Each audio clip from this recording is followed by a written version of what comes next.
Okay. Hi. Okay, I'm working on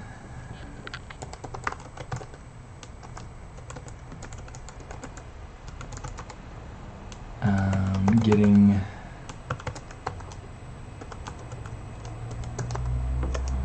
logged in to stuff that I had gotten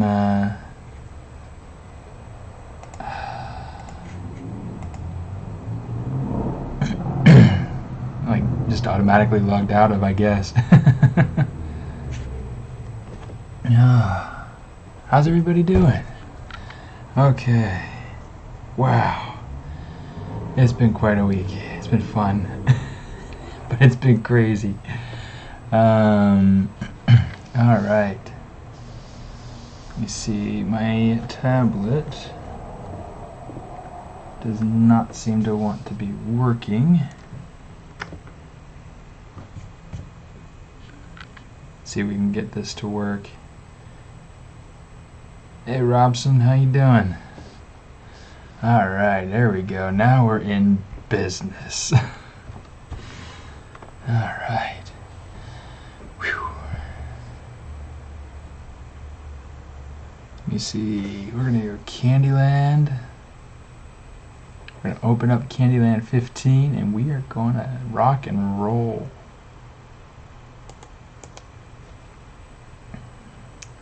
Okay, so this is where we left off last week. Okay, we have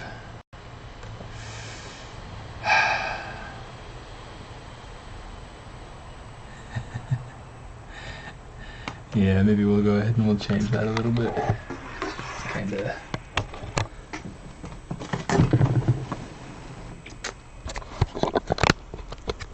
put you guys like right over here or something. How's that?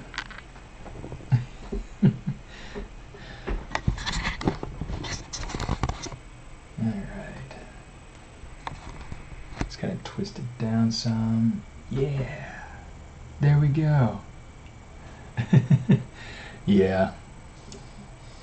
Yeah, I totally understand, Mitch. That's totally alright. Yep, she's the art director. Alright. Cool. So this is where we left off. For those of you who were with us last week, what we did is we took our character and we posed him most of the way. However, I also went through and thought about a couple of other things that I could do with the pose. Such as, actually I don't know how visible it'll be. Now I'm debating whether or not I actually did it in this sketchbook or not. That happens entirely too often.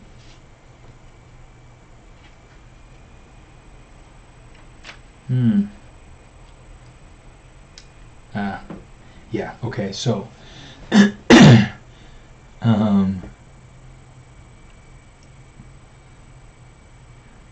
howdy Bella, welcome into the stream. Good to see ya. Hey Quintonius.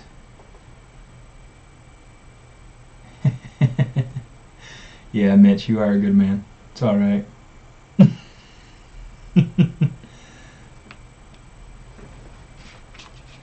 Looks like the guy is doing a trust fall and the dragon is catching it with his tongue. That's kind of shady. That's kind of weird.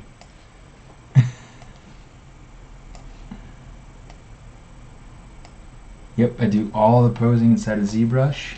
And so, and it's cool because one of the things that I like to do, I like to use my my Gizmo 3D to be able to do the posing. And so what I'll do is I'll go in and I'll like turn on my the pizza boxes, as Joseph Dress so affectionately calls them, so I can move and transpose multiple subtools at a time. and then I'll use masking to control what's actually being moved, what's actually being controlled. Okay, so right now what I want to be able to do is I want to think about making this pose more dynamic. And so I was thinking about taking this bottom foot, okay, right down here, and having it so that instead of, let's use this a little bit. Okay, so instead of being down like it is right here, I was thinking about taking it and moving it so that it's more, so flat right here to kind of go and push against that sandal, but then the heel would kind of come up to about right there, or wherever it would go to, and then he can kind of get his thrust out of that. Okay, so something like that. However that would go. So yeah, something like that. So let's go ahead and get started with that. Okay, come on, there we go. Okay, so right now you can see I've got some masking turned on this. Let's turn it off so we can get everything going. Oh boy.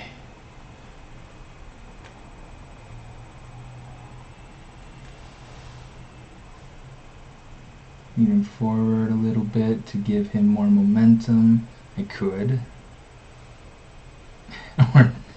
or not listen to me because I have no idea what I'm talking about.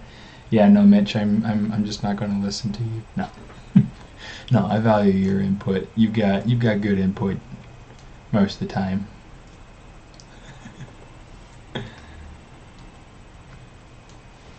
Okay, so what I'm going to do is I'm going to do kind of a two-part move.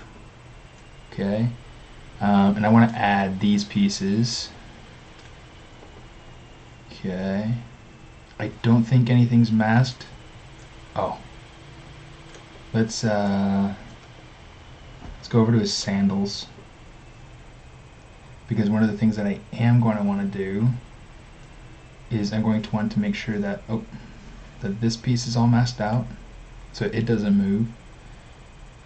But this piece needs to be able to move with the rest of it. So I'm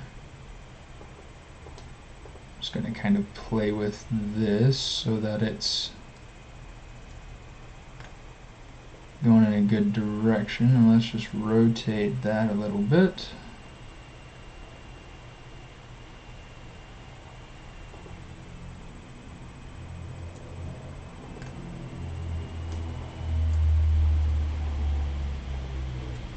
Okay, now the rest of this is stuff that I'm going to have to go through and kind of tweak. In fact, that's maybe a little bit too much. Let's do that.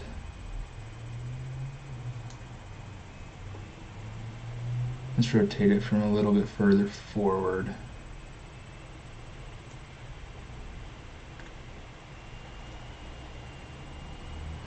The Michael Jackson lean. Yeah, he's a smooth criminal.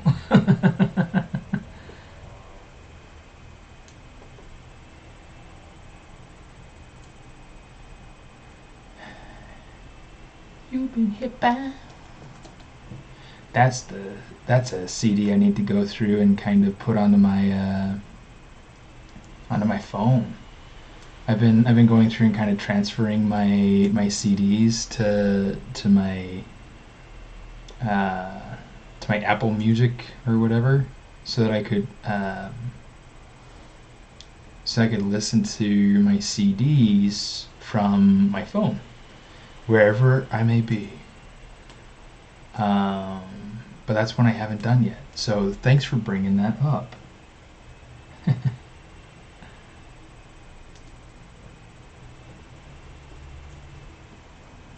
Okay, let's see. So now we got that. Let's go ahead and take... Oh no!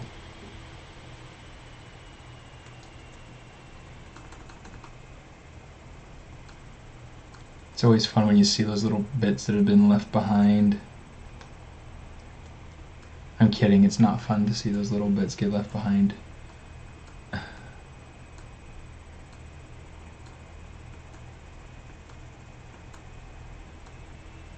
But at least we know that it's only that one piece, so there we go. Let's go to, I need to get rid of this piece. Let's just select it.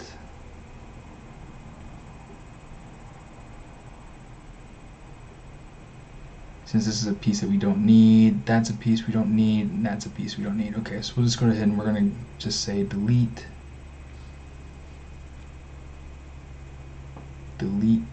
Okay, delete. I'm just going to say always okay. I don't need to keep pushing that button. Alright. Where are those arm wraps? Okay, let's unmask that. Jump over to his legs. Now,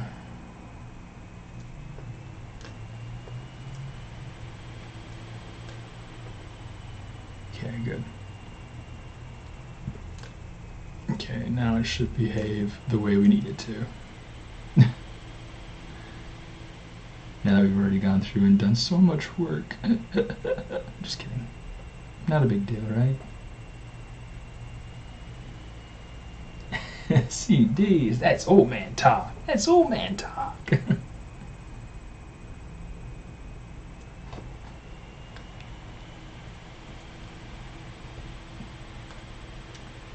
Let's see, let's push that something like right there.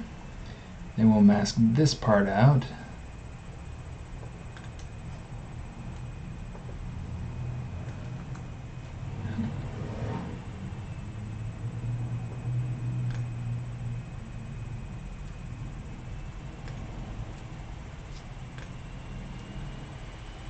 Calling a CD man an old man is young whippersnapper talk.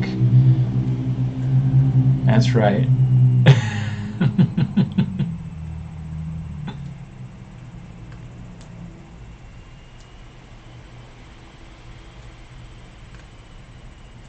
Okay, let's play with that, see how we can get.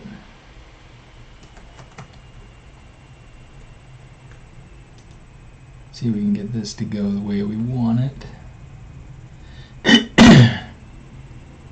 See, now that we're starting to have the pose more in the direction and everything that we want, now it's just a matter of kind of straightening things out and kind of figuring out, okay, so the muscle tensions, how would they work in these poses? How do we get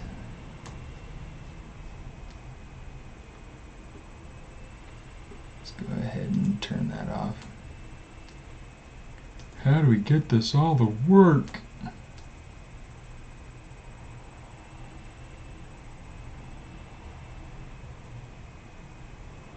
Man. How are you feeling temperature-wise, honey? It's warm. Do you want me to turn on the AC? Okay. I'll be back. Because I'm roasting.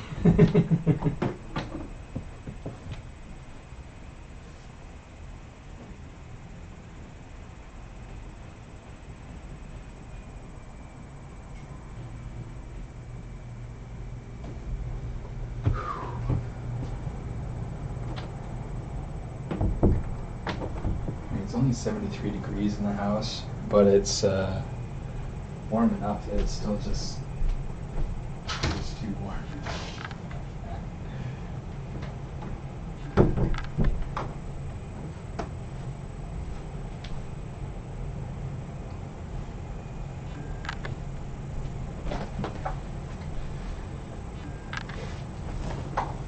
Maybe if I pull that up, it'll let the air kind of circulate a little bit. Alright. Back in business. We'll keep the light on for you.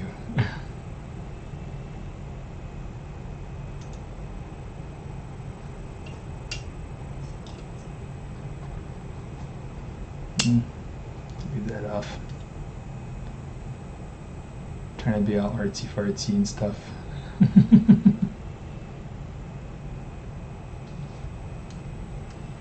Okay. Let's fix some of these silhouettes, some of these forms.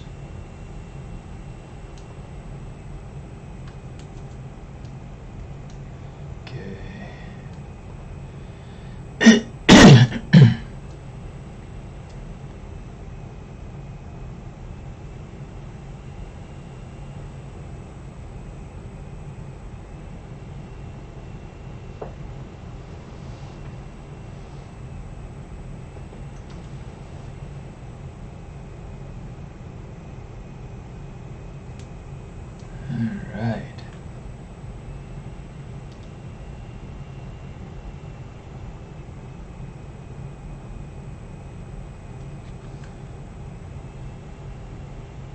Okay, so one of the things I need to do is I need to move this rope to kind of accommodate for the movement in the foot. So let's do that.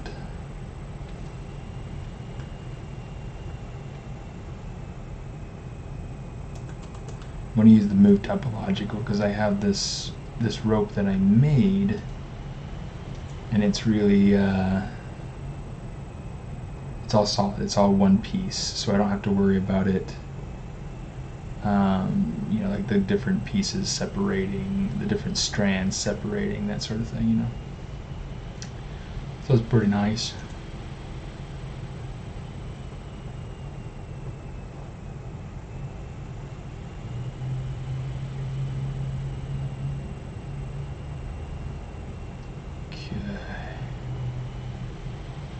Trying to make sure that the tension works the way that I want it to.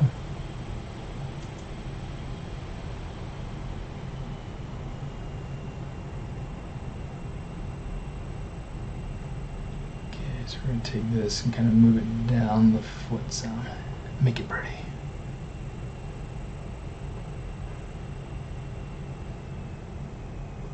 Welcome to China. Well, thank you.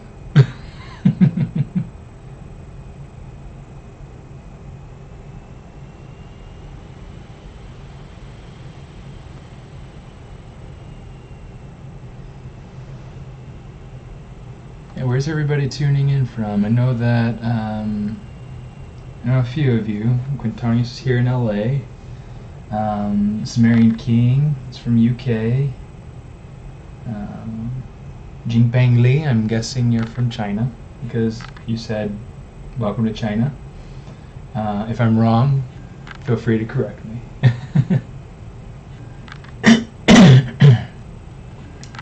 But yeah, where's everybody tuning in from? This is like one of my favorite things to hear is where everybody's coming in from. Sometimes we get friends from Macedonia, all sorts of places. Every once in a while we get people from Egypt, Mexico, Chile. Alright, that's looking pretty decent.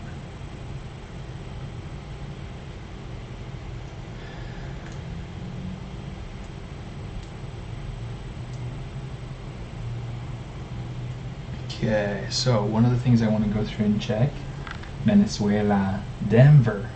Okay.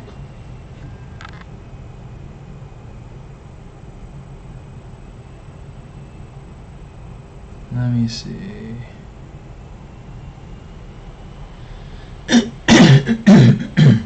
With his upper body, okay, so the poses that I was going through and thinking on,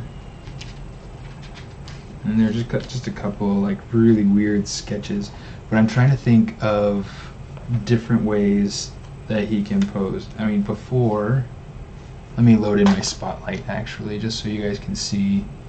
So texture, load spotlight. Pretty sure I have it. Nope, it's in character spotlight. Let's make it smaller so I can kind of put this guy. Yeah, let's put him over here. Let's put him over here so you guys can see the whole thing.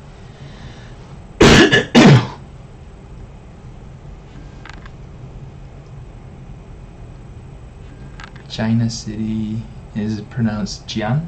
Is that right?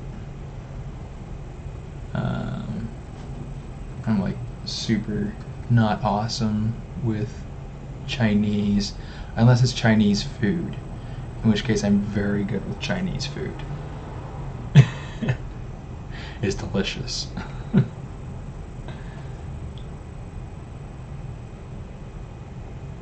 Okay, yeah, I'll leave the document size, it's not a big deal. Okay, so brush, samples, spotlight projection off. Now let's bring this up so you guys can see it. Spotlight projection off. Now I can have my reference up there for us to look at. Don't forget to save. It's a very good reminder. Thank you.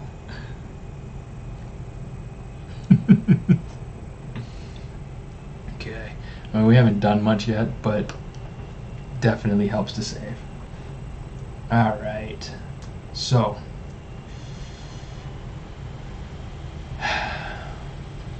One of the things that we had in here in the past is a tree. We've had a tree in here.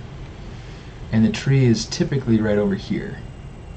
Currently, I'm not sure if it's working for us compositionally. So. So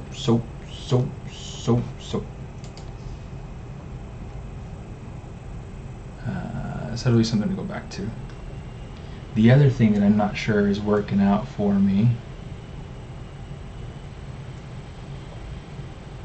is the placement on this dragon. So let's go through and let's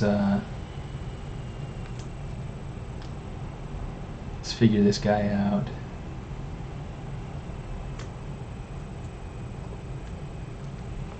Let's go to this, and since I don't want these connected, we're going to say split mask points.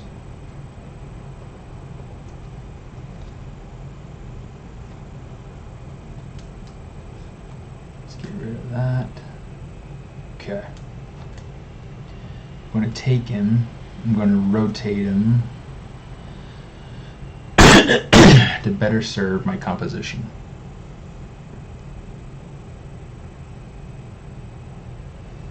Okay. I'm thinking something like this might be a little bit better. And I'll have to like repose when I have the real dragon in here. But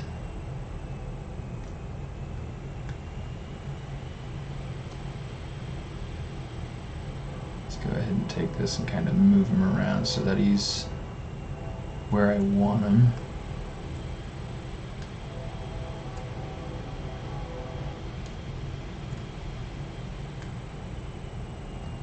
Okay.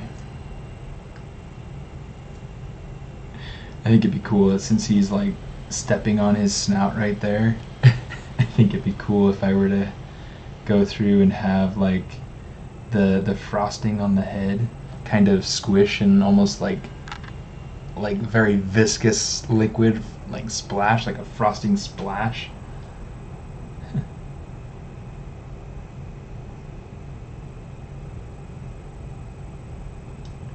Oh, when I coughed it sounded like gunshots. I'm sorry.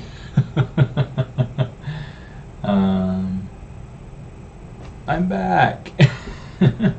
You're back. How was your week?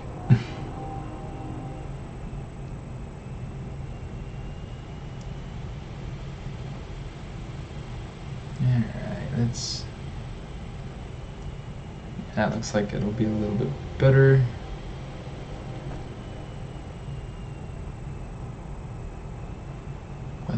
One wait. That's my best guess at how that'd be pronounced. Being my young. No, I don't.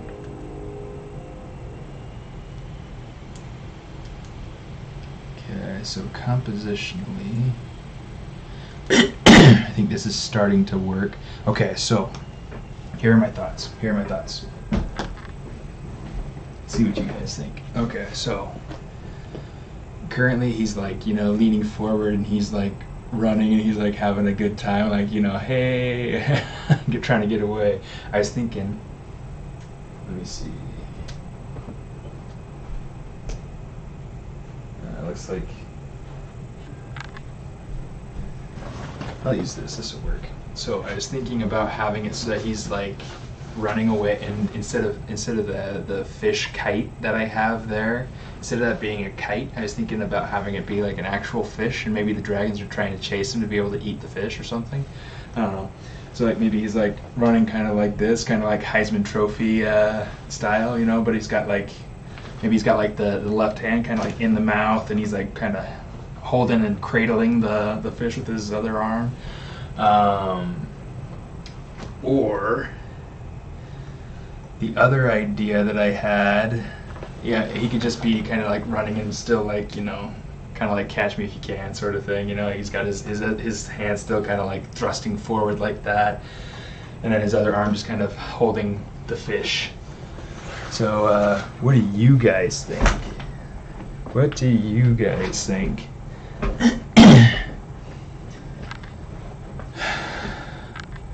Hi. I think what I want to do, he could be a Swedish fish maybe. That'd be funny. I feel like that's almost too literal though. So here's what we're gonna do. Let's say clone. Let's take this. We're gonna say initialize cube, and let's just go ahead. We're gonna block in. We're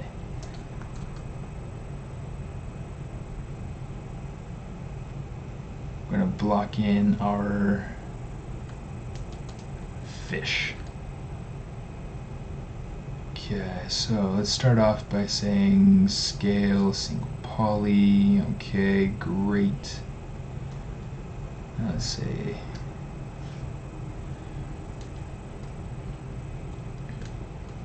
Oh, you know what? I have a fish that I made already. Let's see if I can pull that up. ZBrush, portfolio pieces, ArtStation, Sun Goddess, koi. All right.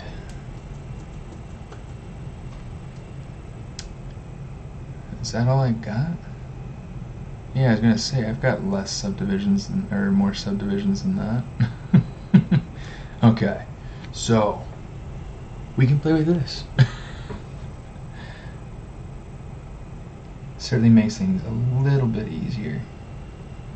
Okay, I want to get rid of this fin, and I want to get rid of some of the spans going through here, and then I want to make the mouth feel more. So this is part of, well, it was intended as part of a project that I did back in December, which was for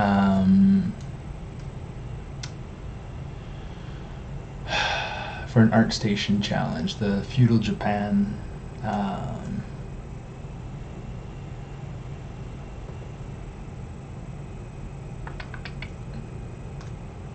But yeah, so anyway, I want this to be like really cartoony, and right now this is much more like a stylized, realistic sort of proportions with the shapes and everything, the anatomy. So let's do that. We are going to do, let's get down to our lowest subdivision. We'll come over here to this bad boy. We'll say append koi.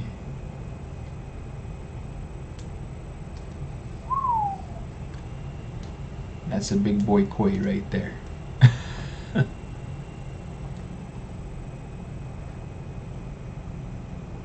Okay. Cool. Let's delete that.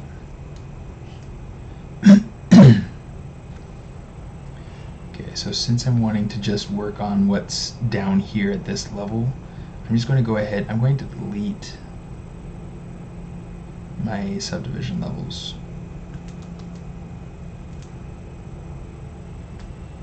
Oh, no way. Okay. Polygroup, polyloop. Alright, so now we got that. Okay, and yeah, I do want to get rid of this fin.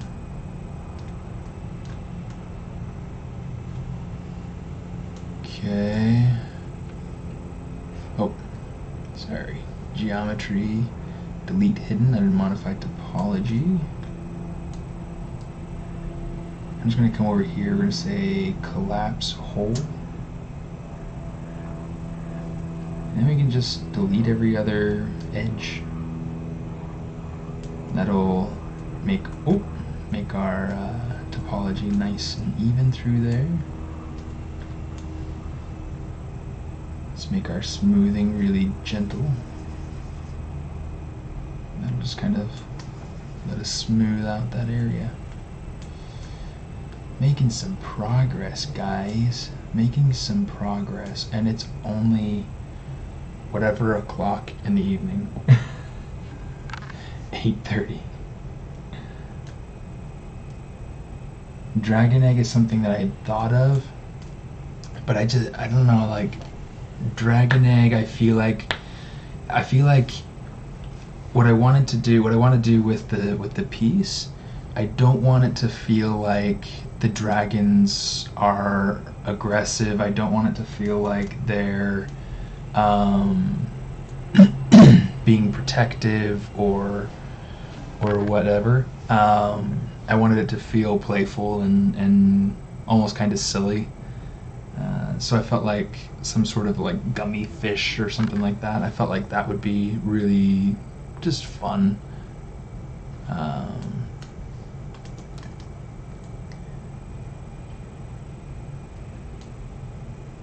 You see, you're going to get rid of those.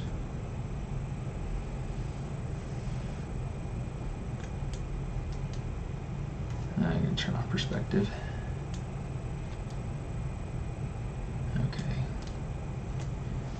In fact, let's do this. We're going to mask that off.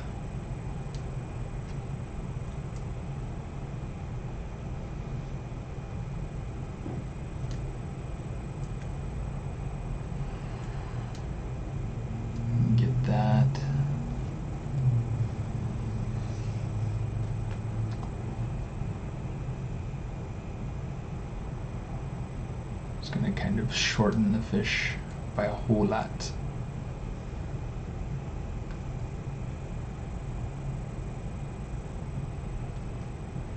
Okay, let's kind of take it the other direction.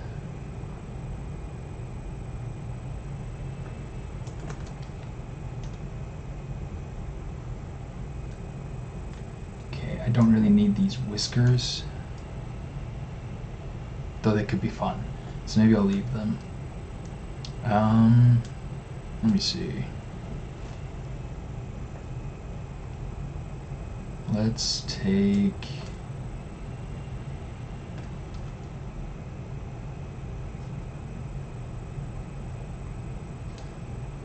Let's take that.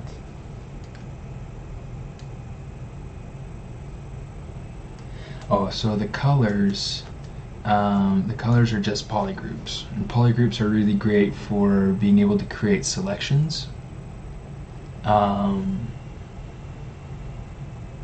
So yeah, so far, unless you're talking about the colors of the scene,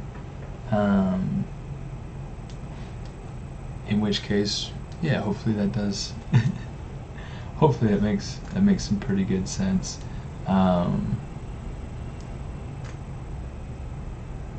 But yeah, and I feel like there's a lot of stuff out there that's very serious in nature, and I wanted to do something really lighthearted.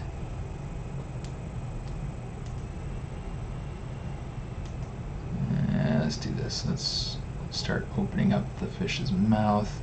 We'll worry about refining the eyes later. In fact, maybe what we'll do is, you know what? Let's worry about refining. Let's just take these eyes and we'll just move them up and move them out. And then if we hit that, we can just scale. We want to turn on local symmetry. And we want to mask out the center. And we want to pretend like this is going to work without a flaw. Like that. It's already toast.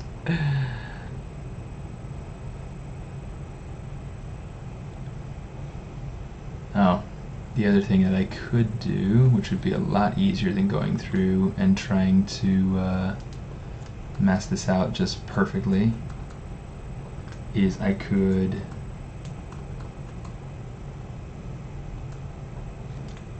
come in here with my Z modeler and let's use mask edge loop partial. That way it kind of covers that. Oh, but I wanted to, yeah, okay, let's do that now. Okay, we're good, we're good.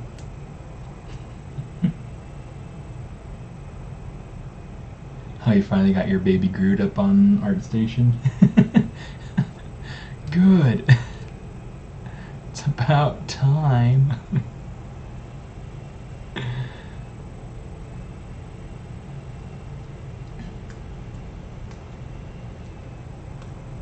Okay, let's do this. Yeah, if any of you have seen, in fact,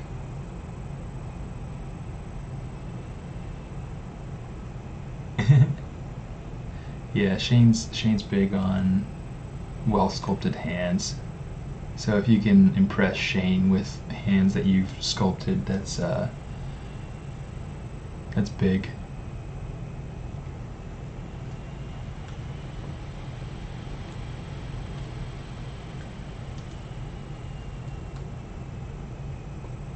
Let's see.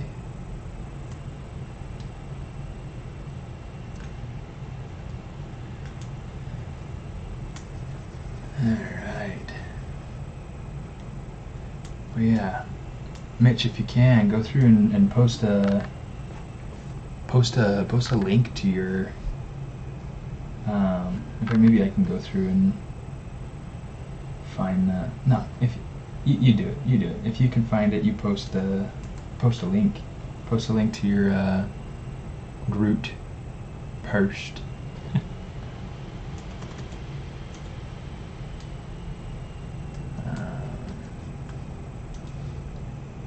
Yeah, it turned out really well, and it printed really well the way that he designed it. So it was fun to be part of that process. I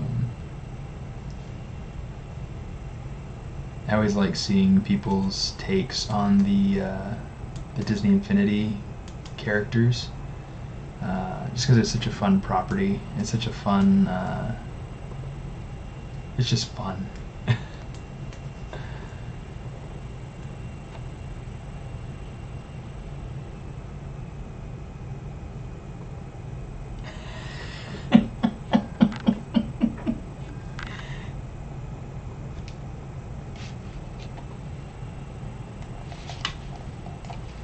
Okay, there you go. So if you haven't liked it, follow him too. That's a good example of how you do it. You hit like and then you hit follow. It's good stuff. But yeah, really nicely done. He even got the render to turn out looking sharp, looking good, just like it would on the cover art and stuff like that. So really, really nice work. Nice presentation. Nice guy. You know, go give him a follow. You're welcome for the like. Thanks for the wonderful art. It has enriched my life for today, and it will probably do so again.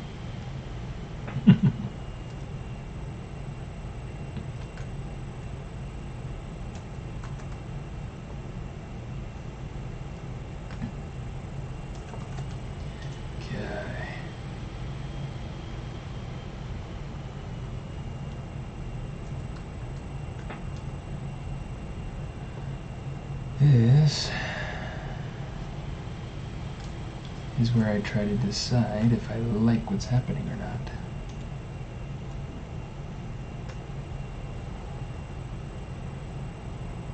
Okay, so the eyes as they are, it doesn't matter a ton, but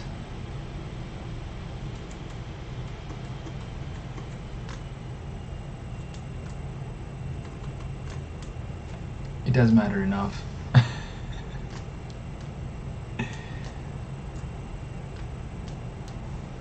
What does that mean? I don't know. I don't know.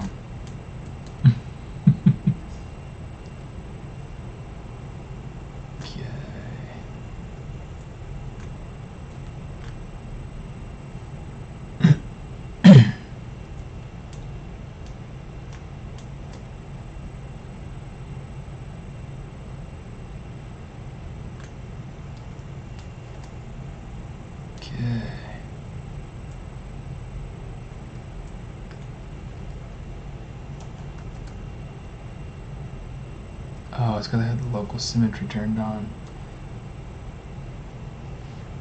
Piece of junk.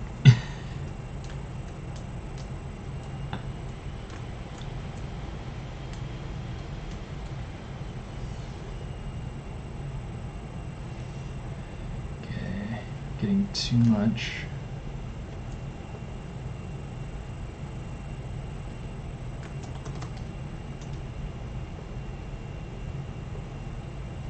Okay, so I want this mouth to be really nice and big. I'm going to go through and make a more pronounced bottom lip, just because I feel like that'd be fun.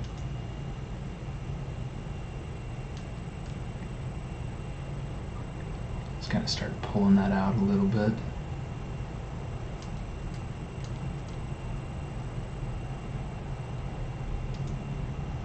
At this point, at this stage, it's all about experimentation, it's all about design, and one of the hard things right now is that I'm dealing with a mesh that I already had designed, and so it's a limitation. It's a freedom, because it allows you to be able to just focus on the design rather than worrying about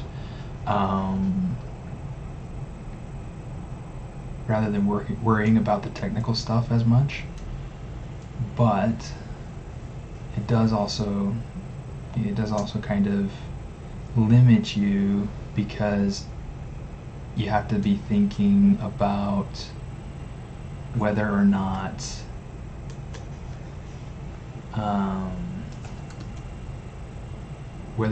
you're getting the right shapes, instead of being, pre-programmed by what's already there.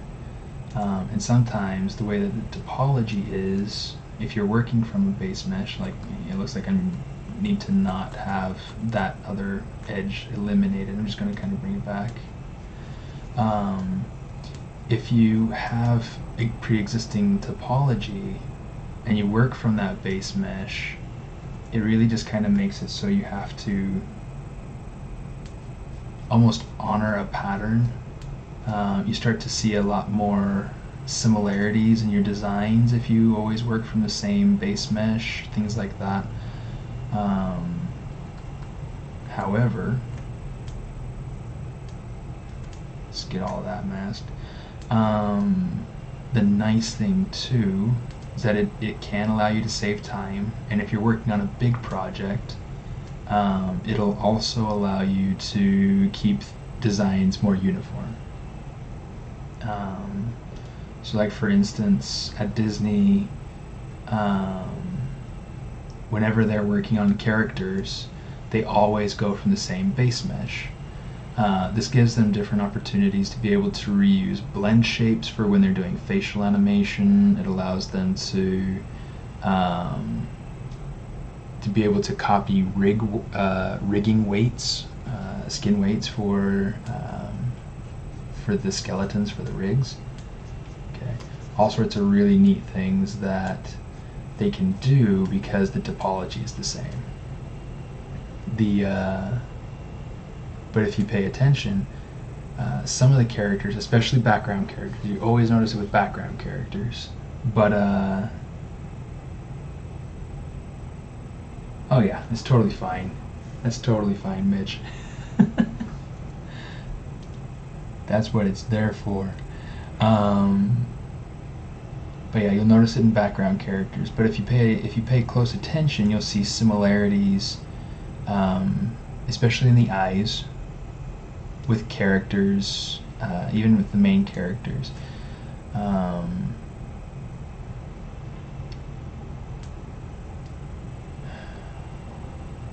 So yeah, next time you watch a Disney movie, you can kind of pay attention for that. It's kind of an interesting thing to think about.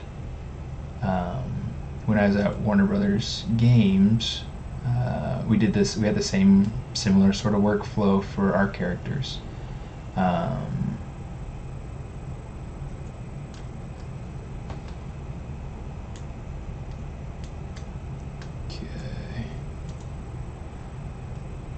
Let's see if we can get this.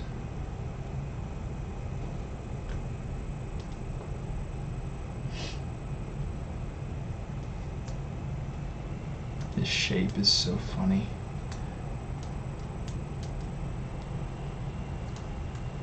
I should save this out as a separate fish.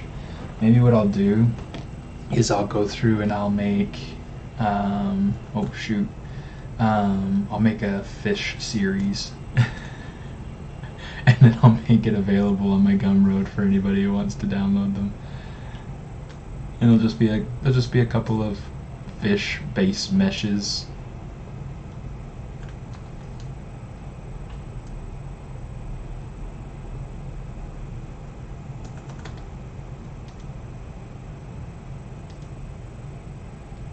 Let me see.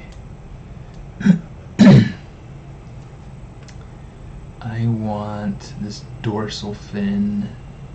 I want it to come up to here. So here's what we're gonna do. Okay, we want to delete a few of these. Okay, let's delete that and that. Okay, we'll keep this because that'll allow me to just kind of pull it forward. Okay, so I'm just gonna kind of do that. Super simple. I like to, whenever I'm box modeling inside of ZBrush and I need to be able to move things around, I try to keep those moves as simple as possible. Okay, so I'm just going to grab that, pull it forward.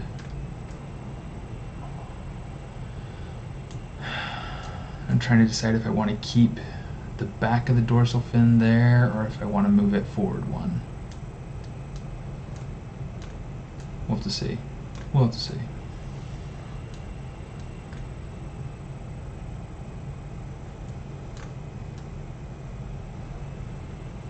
Let's do something like this too.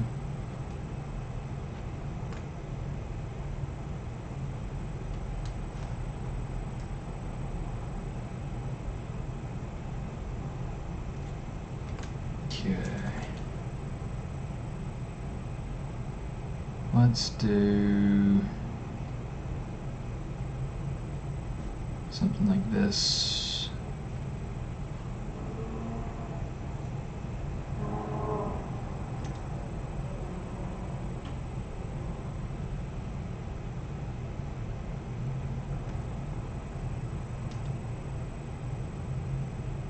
Let's take this and let's round it out some, because on the sketch it's a lot rounder, kind of like a fan rather than a fin. So we'll try it out and see if we like it. If we don't like it, we'll put it back. Or we'll do something different with it.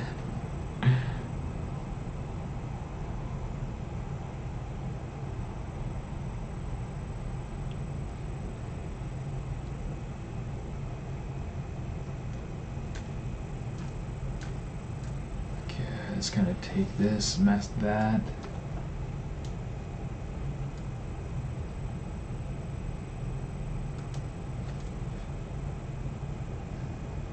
Okay, we're going to take that.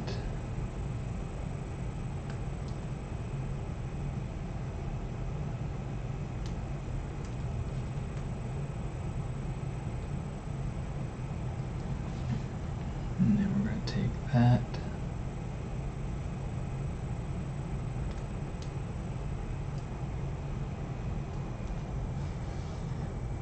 Okay.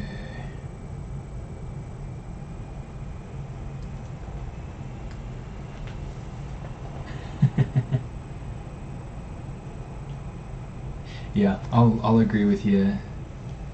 Hola Aldo. How you doing, buddy? I think Zootopia did a good job hiding the similarities of background characters and animals. I agree. A lot of that came down to the surfacing team. But yeah, they did a really just super stellar job with that. I totally agree with you.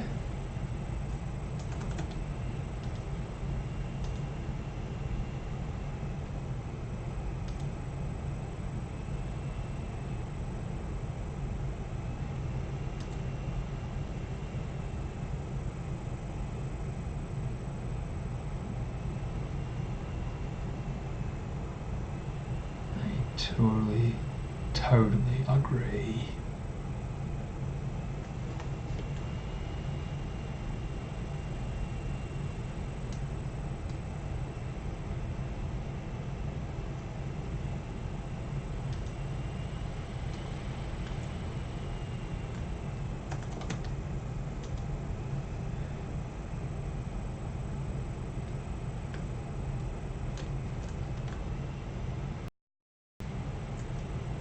Just go and work on the rest of it until I figure out if I like it or not. Same idea with the tail. You know, like the tail, I'm trying to decide if I like it or not. So you just kind of like work your way around the model, and you just tweak things as you go along. And the nice thing about that is that that allows you to kind of bring the design together more quickly. I need to apply that principle more with my scene, because my scene, I feel like, is suffering a bit too much from working too much on one thing at a time. So I think by jumping around a little bit, I might be able to gain a deeper perspective on what I really want to see happening with the scene as a whole.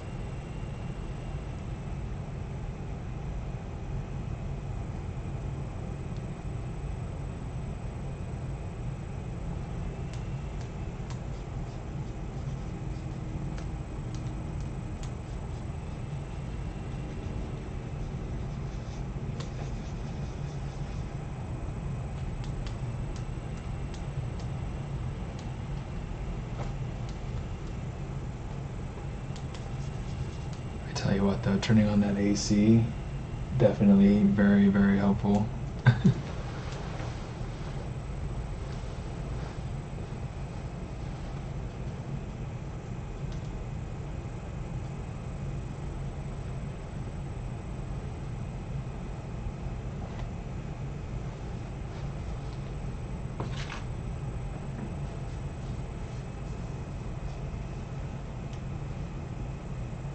What is my favorite movie so far? Are you speaking to me directly, Bella? Or are you talking to like everybody? Because that's an unfair question.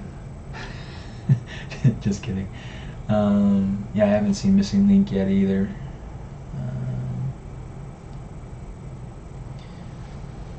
Yeah, I totally agree with you, Mitch. That's a very fantastic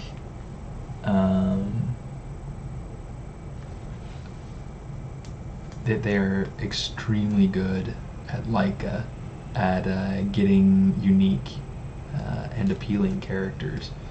I'll add that appealing part in there because I feel like it's important to note how stinking appealing their characters are most of the time. Yeah, I can't say I super like Coraline. Not trying to open a can of worms or anything like that, because I know that a lot of people are crazy about Coraline, but yeah, not my favorite.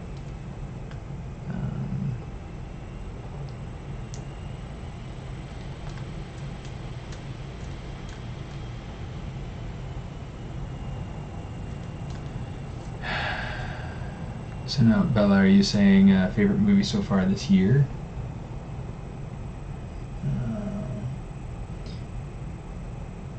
The way Leica works in terms of modeling.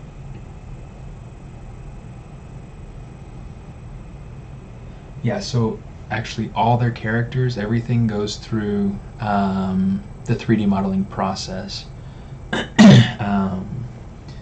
Some of the characters never leave the digital space, but any of the characters that you spend a ton of time with, like your main characters like Kubo, or main characters that he would interact with, Monkey, Beetle, the Moon King, or I'm trying to remember what it is that he was called, but yeah, the grandfather, the mother, these main characters were all like, they made all the puppets, and they made all the props, all the face swaps, I guess. I don't know what they call them. But yeah, it is phenomenal how they go through and they handle all that. They do such a good job. One of my mentors, Chris Wright, he was on Missing Link. That was the film that he worked on while he was at Leica. I think that's the only one that he worked on while he was there, but I could be wrong. He's at Sony now, Sony Animation.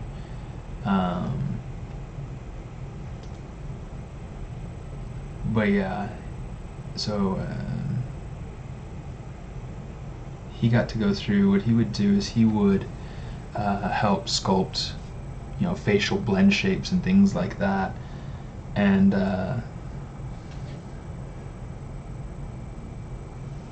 then those would get used both in animation, like 3D animation, and also in the puppetry.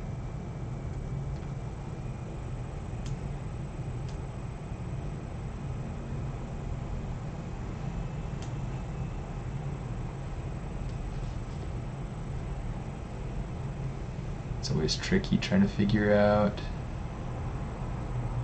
how exactly I'm going to... you know what, I want to pull it out from here. I want let's do this. We're going to kind of clip it to there.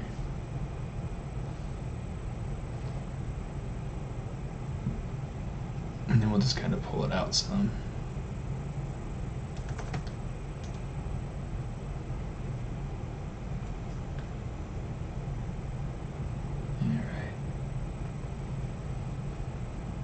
Box Troll is one of my favorites. This was super well done. Between 2018 and 2019, so last year to this year.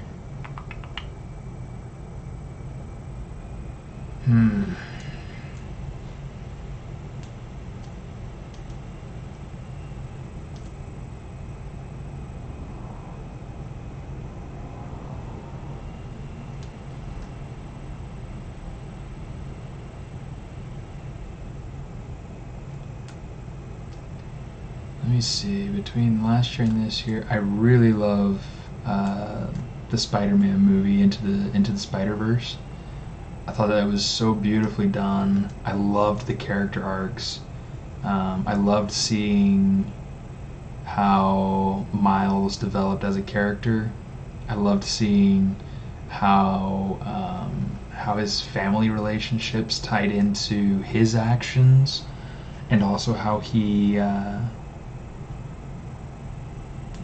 like really how it affected the story. The family relationships played a huge role in my mind, and I felt like that was really neat. the art in it was just gorgeous, very beautifully handled. And the voices were just beautifully well cast. I felt like that was so cool, and I love it when there's really good casting in animated movies. But yeah, I loved those. I'm trying to think. Do you have a favorite movie from last year and this year, honey? I'm probably the wrong person to ask. I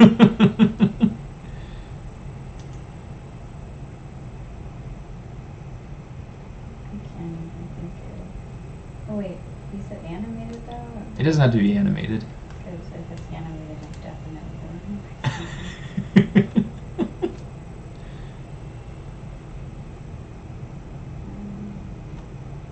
I don't know. I can't. What movies did we even see that came out? I don't know. Yeah, it's like in our family, like we don't go to the theaters very much at all.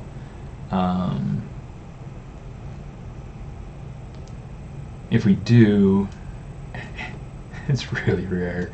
We just don't really like the atmosphere of being in the movie theater. So when we see movies, it's because we go and we buy it, or we borrow it from the library.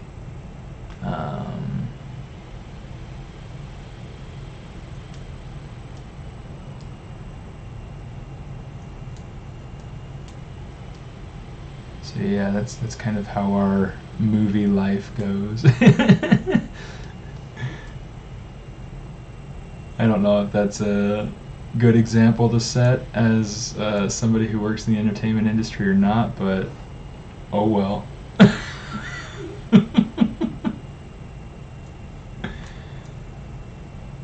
It's funny because it's the same thing for video games. Like I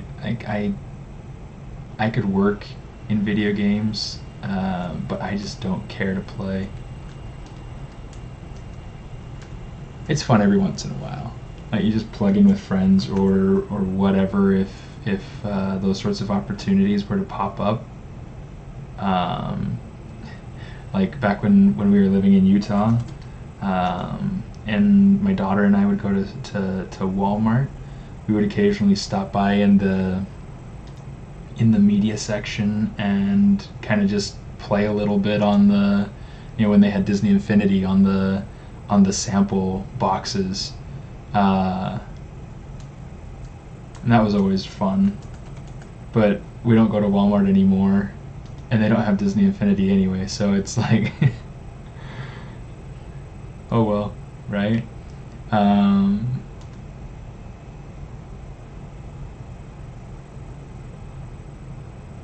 Yeah.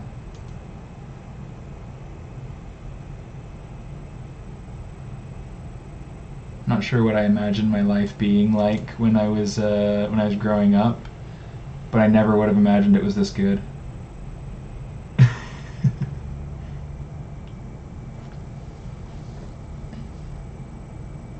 Oh, I need to expand out my chat.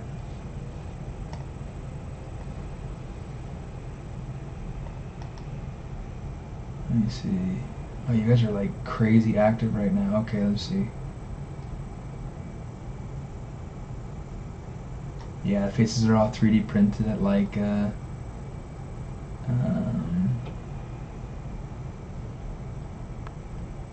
Spider-Verse definitely was a visual marvel. So awesome.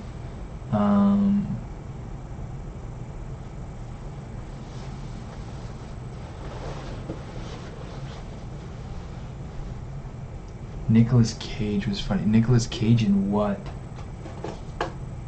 Was Nicolas Cage? Oh, here, if you want, I've got the long one. I've got the long one over here. It's alright. Where did it go? Where did I put it down here? Here we go. There you go. Tu es très belle. I like to woo her with my French. Oh yeah, he was the Spider Noir. You're right. Okay, yeah, you're right. Yeah, that was weird. but it was funny.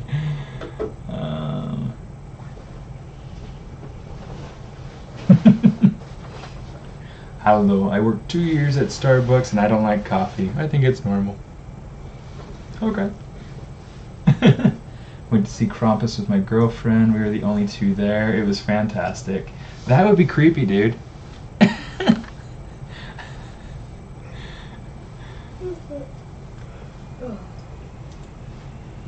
Do you remember seeing commercials for that one, honey? For which one? Krampus. What's that? He's like a German, like anti-Santa. Like, so he's the. Correct me if I'm wrong, Mitch, but he's the one that, like, if children are naughty, then Krampus comes and kind of kidnaps them, like the children. That does not sound familiar at all. Oh, he's saying it was hilarious. You said it was German, though? Yeah, I'm pretty sure it's German. But apparently, Bella's correcting me. She's saying that Santa's the one that eats the children.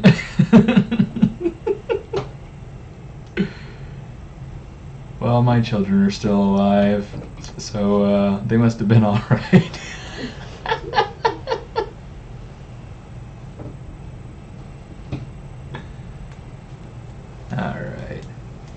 All right, let's finish closing this off.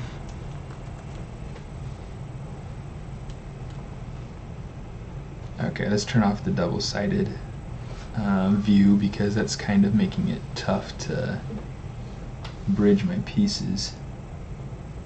Bridge edges. Bridge. Oops.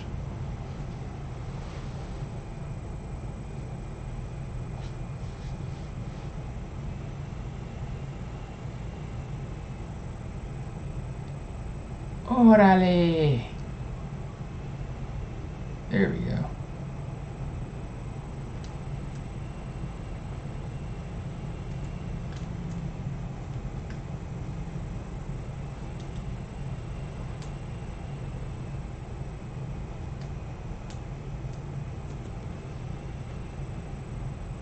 Sometimes I like to turn on that dynamic view just to check on it and see if it's doing what I want it to do. Just kind of uncrease that.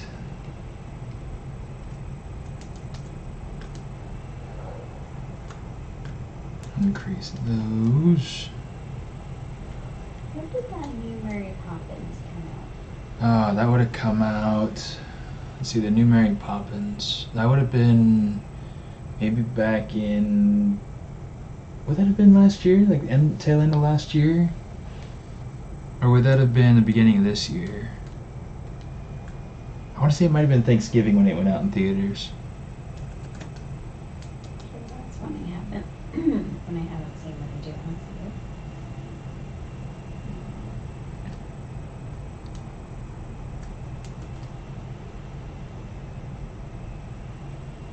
Yeah, I'm looking stuff up because I really don't know anything.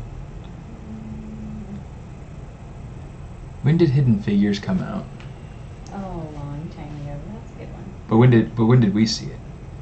Oh, probably Would much it, would later it, than when it came out. yeah, probably much later when it came out.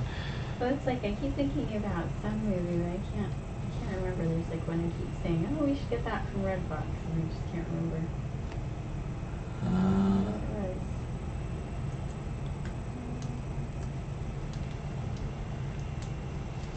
I should go on Redbox.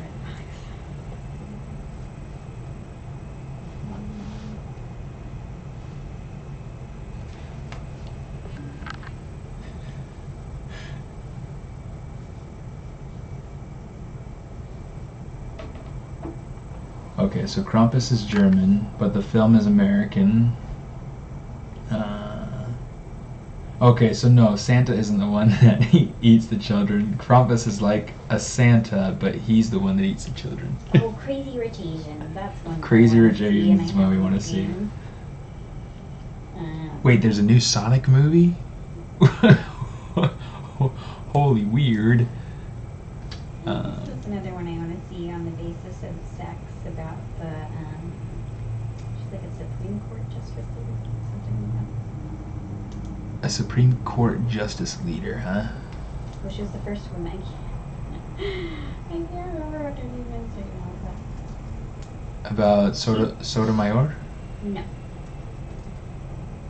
tell you in a minute. So that's the first. She's a really old lady now. It's about Ruth Bader Ginsburg. Okay. I don't know that I remember hearing about that one. So is that about her journey into the Supreme Court? Mm-hmm. Or, yeah. Who was she appointed by, does it say? Oh, I don't know. But it came out at Christmas Day 2018 is when it came out. Yeah, I don't remember hearing about that one. So there's similar ones I want to see.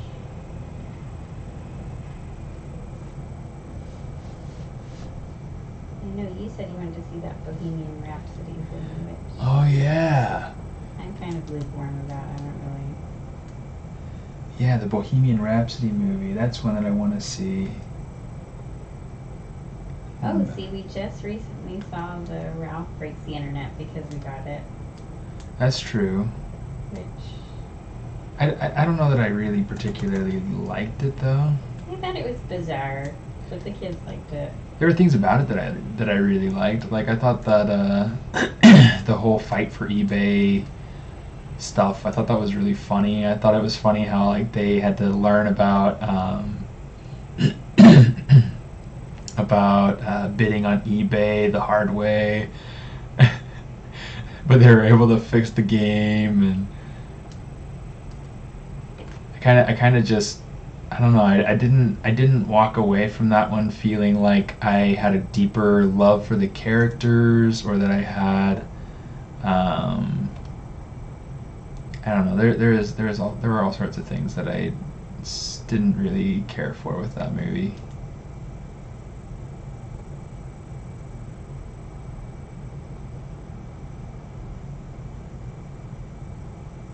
Yeah, it's kind of sad. What's that? Well, so Mitch was saying that he really didn't like Wreck-It Ralph 2, which is funny, because like I love Wreck-It Ralph 1. I thought that was a fantastic film. I loved how the characters developed, and I loved having the red herring in there, having King Candy be the bad guy, and just really didn't know it until it happens, you know. And I don't know. I just felt like it was so nicely done. And I just wish it could have had something similar. Not necessarily like the same sort of problem where there's like the unknown bad guy in the second one. I just wish that I could have walked away loving the characters more like I did in the first movie. I really hated Ralph in that. Yeah, I'll agree. It's just kind of strange. Yeah, poor Ralph.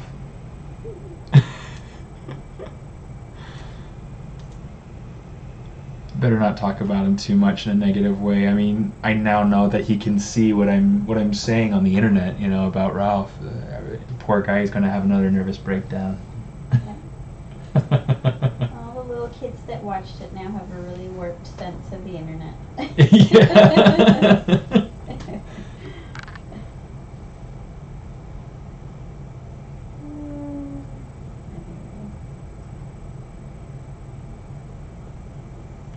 Yeah, I totally agree with that.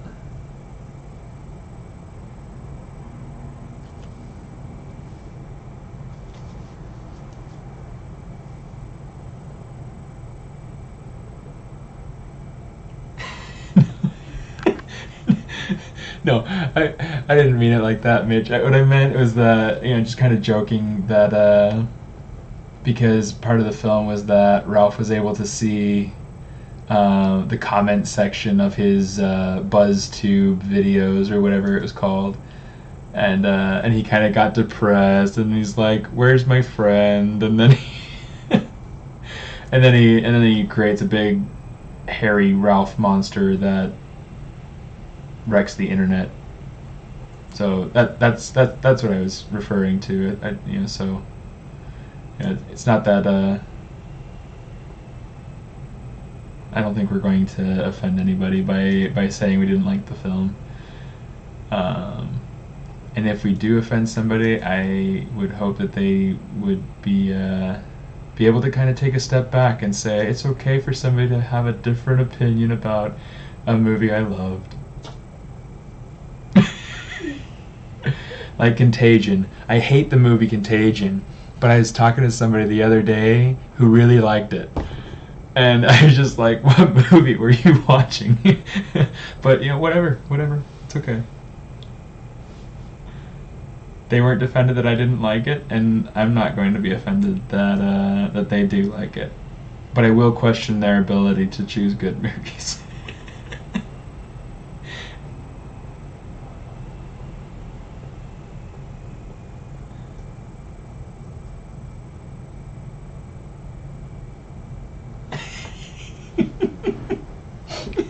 Mitch says, I made a joke one time and Shane told me off.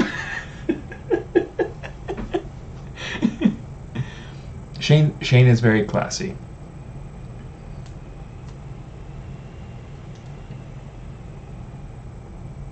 And if you want me to tell you off, I guess I could, give you a virtual slap on the hand,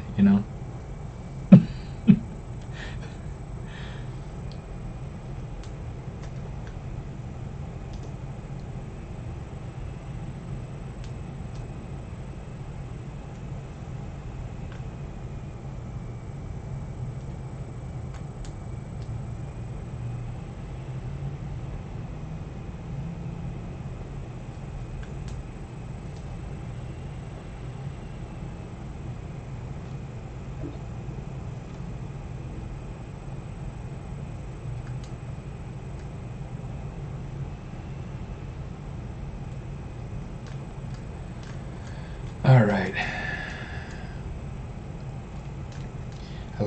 I like how this is looking much better than I like that sketch. The thing that I do want to kind of let's tweak this a little bit. Let's kind of pull this in just so we have a little bit of a gap between the gills and the main body of the fish.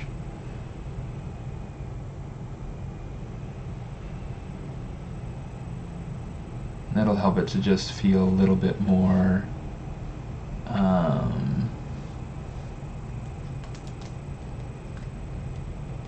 more like he's kind of, separated out. Okay, that's a pretty groovy looking fish. That is a pretty groovy looking fish.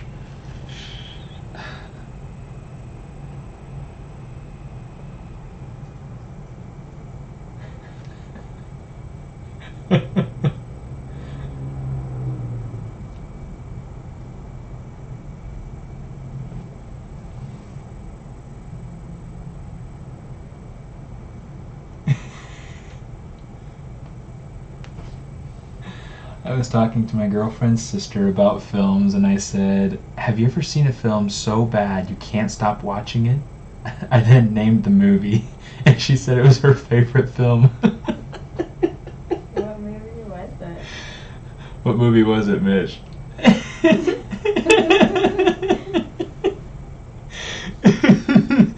Everybody be ready to storm Mitch with hate mail, okay? No, I'm just kidding.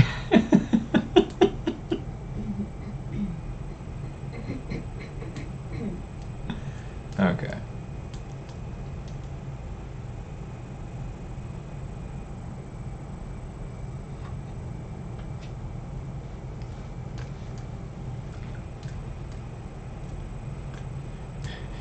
Yeah, now he's like, I don't know that I want to tell you. I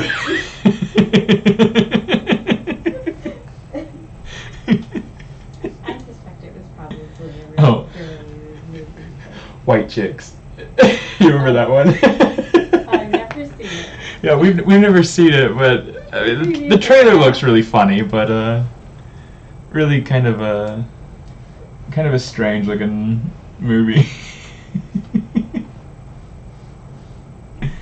Okay, I don't love that movie, but I don't think it's that trash either.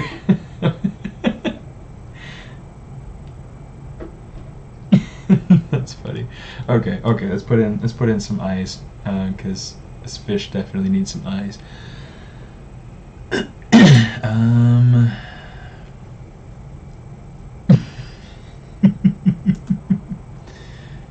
I think I made an eye brush. Let me see.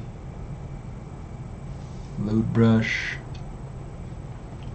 ZBrush, brush presets.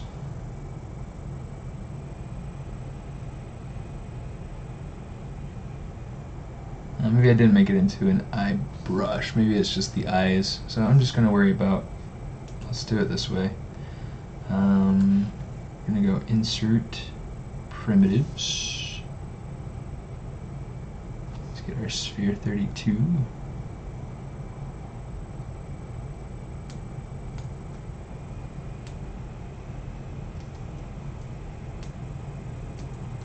You know what? Let's do this.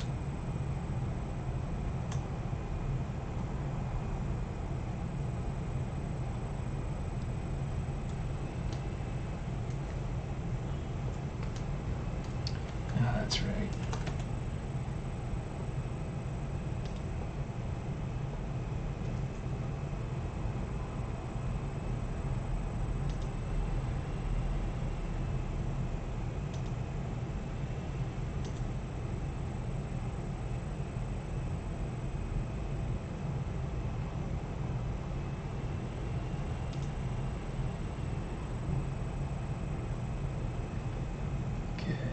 What I like to do, I always like to form the eye cavity around the eye, because it gives me so much more.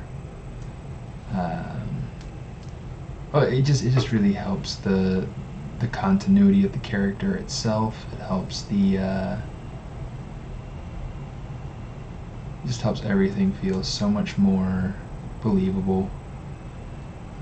When I can form it, make it feel more coherent, cohesive.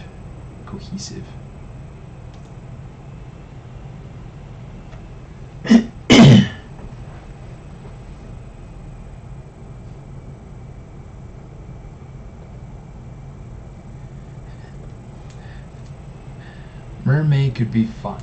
However, I just don't have time. That's one of the hard things. It's like there are all these cool, fun challenges that everybody puts out, and there's some really cool pieces that people turn out.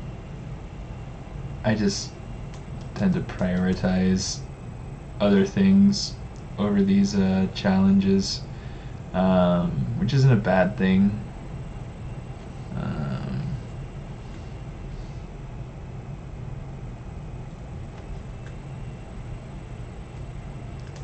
There's that eye.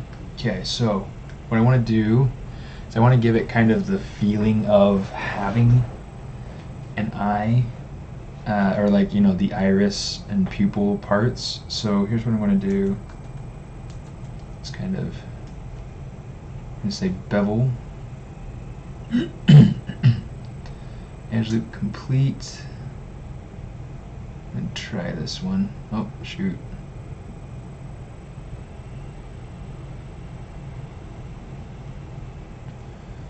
Do that. We're going to do that. Okay, so let's go ahead and say QMesh poly loop.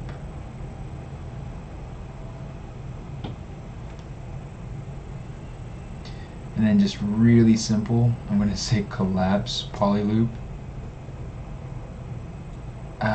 Maybe I don't want to do that. Let's say, yeah, let's just do it like that.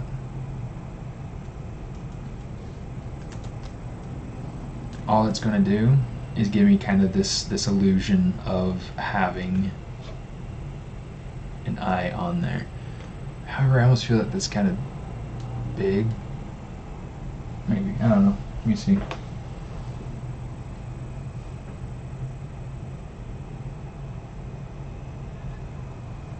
Bella, if you want to do mermaid as like a sculpt, like a speed sculpt thing, totally do it. Last year I tried going through and I don't know if I've shown you guys, probably have. I've done ZBrush. Needs to be a little bit longer. Portfolio pieces. Corey Loftus. Mermigator. Because I'm creative with my names.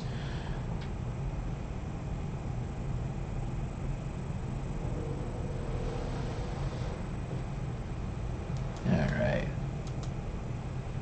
So last year I started working on this one, which is based off of a Corey Loftus design, which is really fun. I mean, it's a very non-conventional mermaid, and it's a just a fun kind of relaxing sort of project.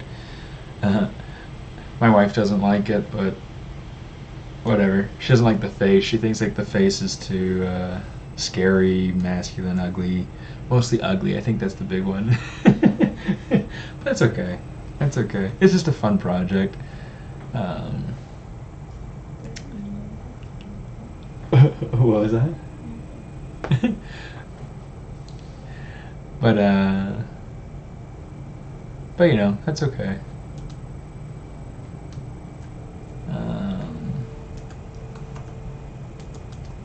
So sometimes you go through and you work on a project and it doesn't get finished, but it was something to do for Mermaid, you know, so.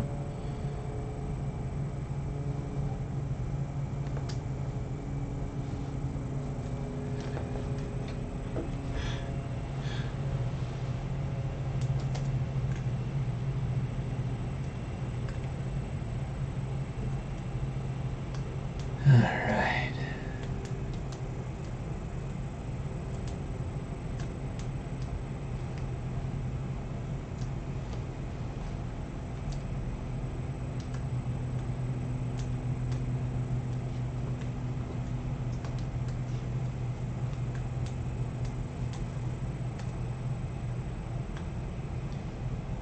Okay, so here's what I'm going to do.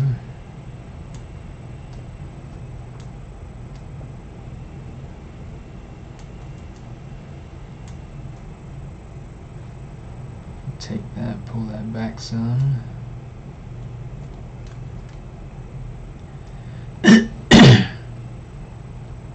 Say crease, poly loop.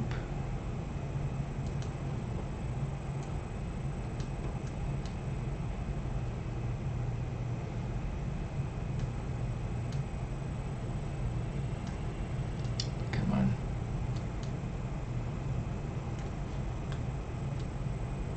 I'm pretty sure this is what it's supposed to do. Oh well, we'll just turn it to edge.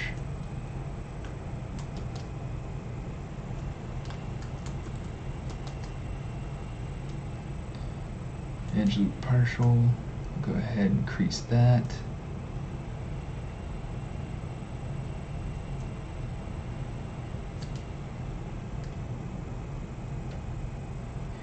Alright. Now it looks like we're good to go.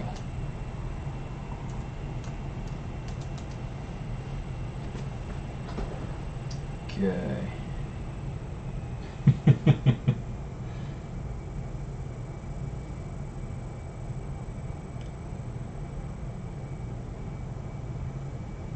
So you're thinking about like doing kind of a Raphael Grassetti sort of imitation?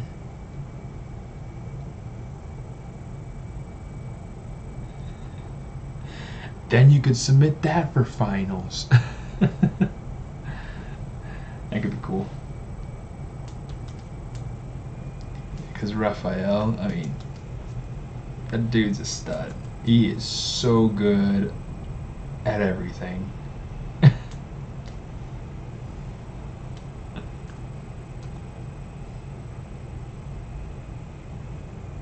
He and Igor Kato,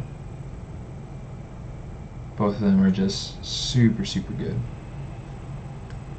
And it's always so funny because, well, like, Igor, super, super nice guy. But every time I see him at, like, the ZBrush Summit or at other events, I'm always just, like, shy. Like, I look up to his stuff and I'm just like, I can't talk to you. You're so good, you might as well have invented sculpting or something, you know? And he always laughs at me when I tell him that, but, you know, whatever.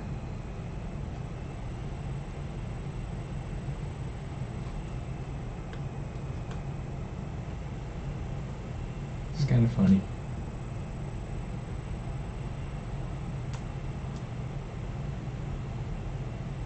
So the moral of the story is that if you get the opportunity to meet somebody you look up to, don't be shy.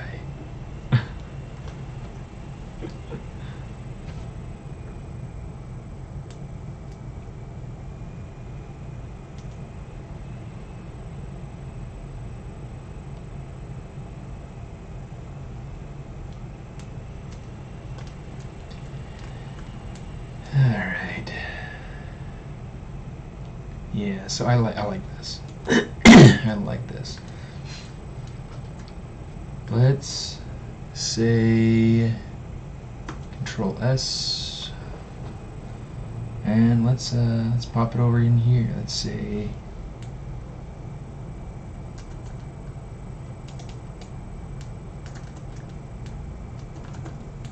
let's just say fish. 0, 1, and we'll call that good. Okay.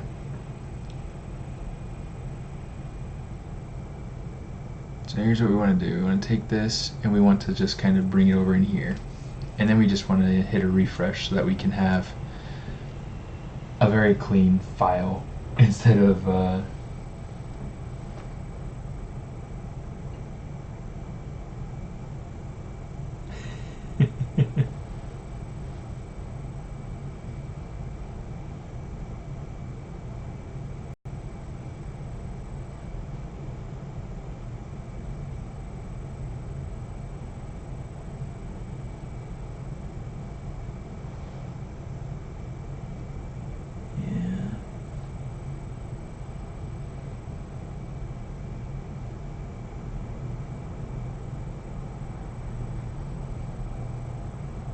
yeah, learning foundations before you get used to 3D. Yeah, it's a good thing.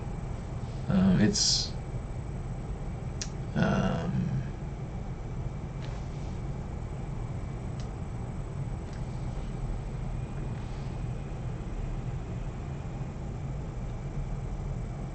kind of tricky.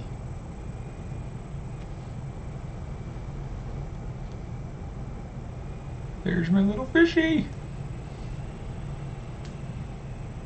Okay, I love that size too. Let's see if it works with the character. Okay, let's turn off symmetry because we don't need it anymore.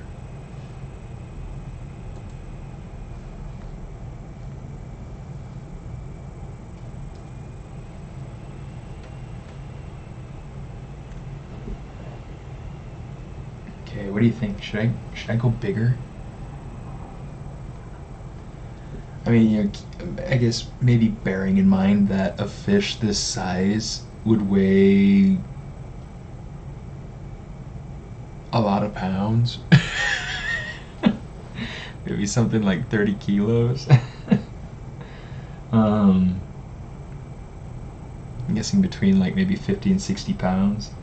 Pretty big fish. I want to make it a little bit bigger.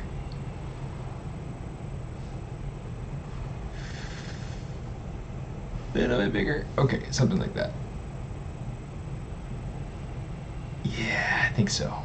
I think so. Let's keep it right there.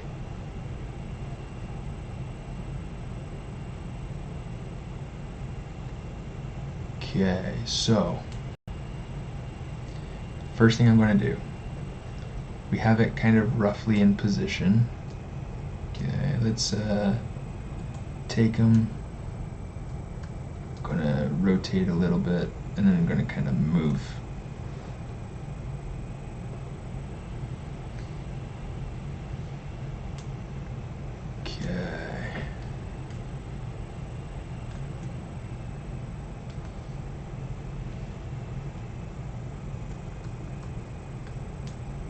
think that's not really quite working, so here's what we're going to do instead. Just going to pull across here.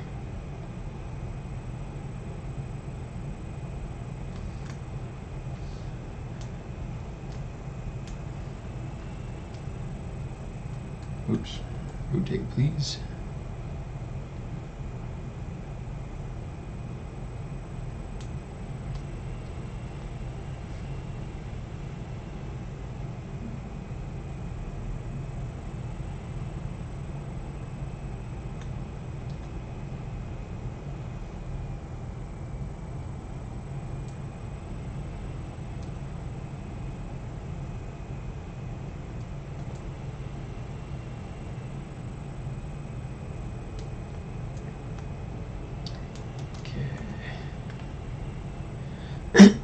Say something like that. Yeah. Yes, it is. Definitely really fantastic artist. The other one is oh my goodness, Glauco. Don't try to ask me to pronounce his last name though. I know I've heard it way too many times and I should know how to pronounce it. Also a really nice guy.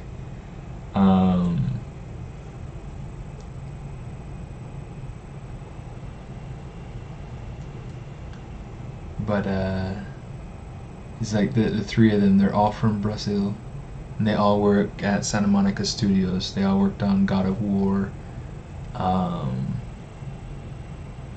They're all super phenomenal artists, and they're always very involved with the ZBrush Summit.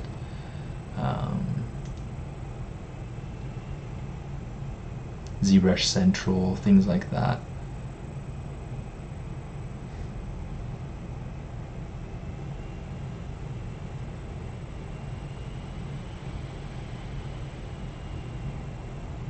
I see them all the time, the three of them. They're always like streaming together, or they're always hanging out and sculpting, or they're at each other's kids' birthdays parties and stuff like that. Glauco Longi or something like that. That's how I pronounce it in like my English whatever, but I mean he's from Brazil, so he's he probably pronounce it a little bit differently than I would. Okay, let's go in. I'm going to start positioning these arms. I'm going to bring this arm down so that he's kind of supporting the fish underneath the belly right here. Oh, this is going to be so cool, guys. This is going to be so cool. Let's turn that off. Let's get this on. Okay.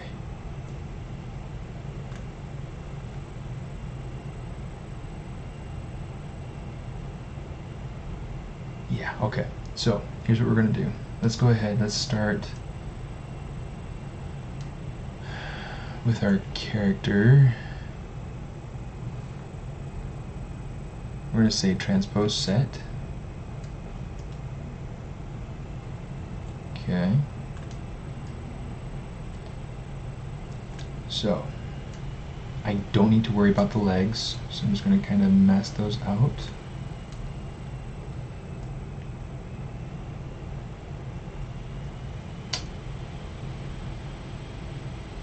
What I do want to do, let's do, what do I have selected right now? I have a fish. Let's pull this stuff up together. Let's like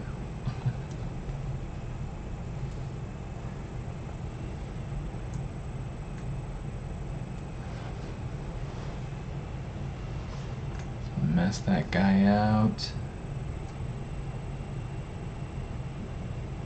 Oh, you know what? And I could eliminate those two. make it a little bit easier to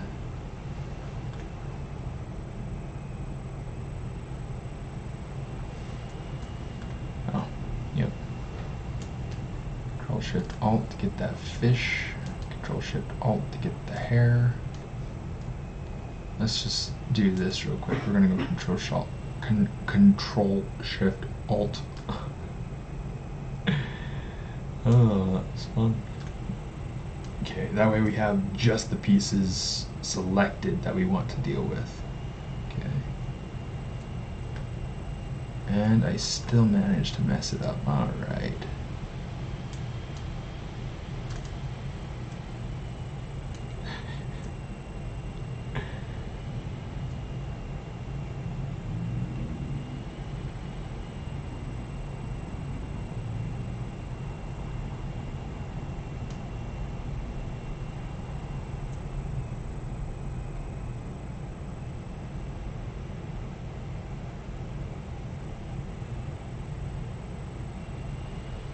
That shirt's going to need a ton of tweaking, but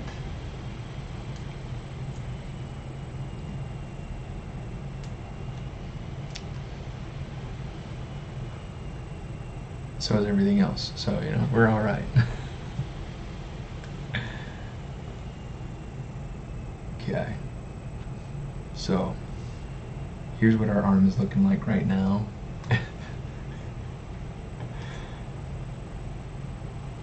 That's a little terrible.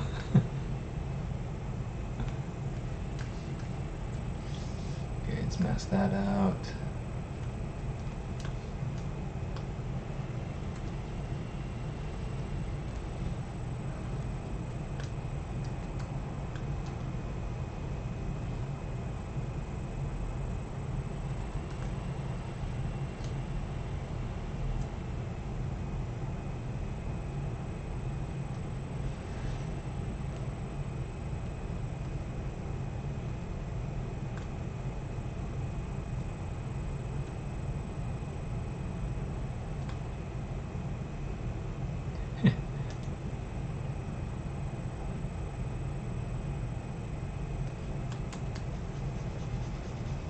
Just kind of smooth that out.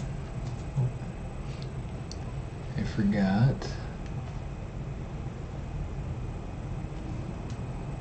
that there was a dynamic mode turned on here.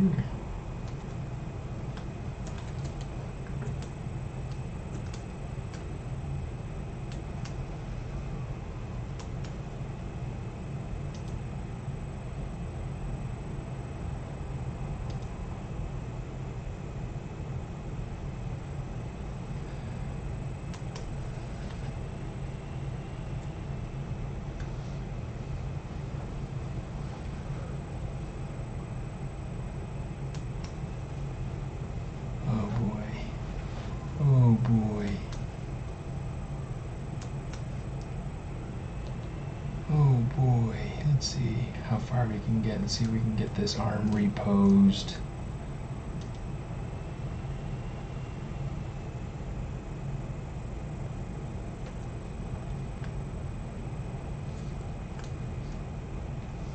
Okay.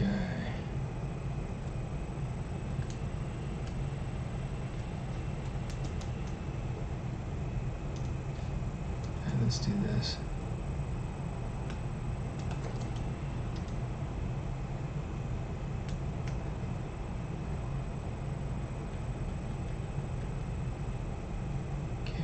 Pull it around.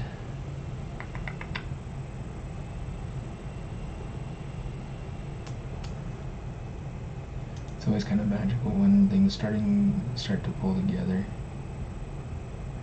and things start to just make sense. I was teaching a friend at work how to do some stuff inside of ZBrush, stuff that he'd be able to use, and it was just fun seeing the lights in his eyes just go on.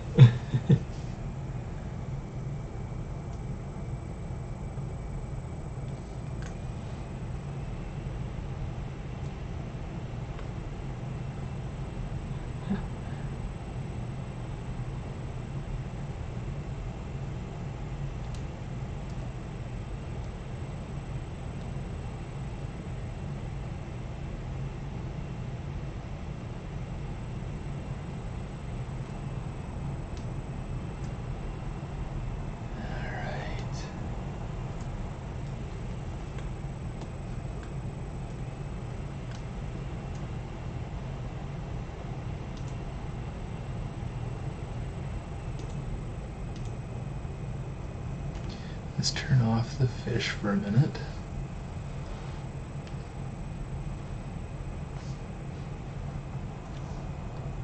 Because I want to make sure that these are going around these arms nicely.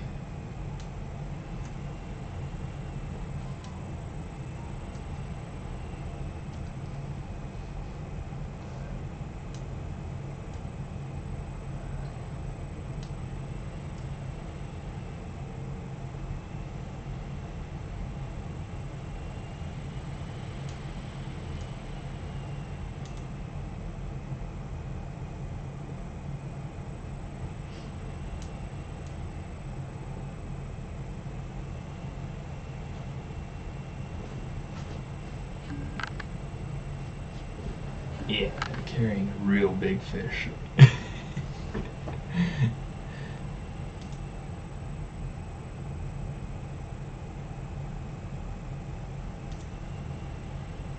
Now this is a spot where I don't think we'll probably ever see, but I still want to make sure that it makes as much sense as possible.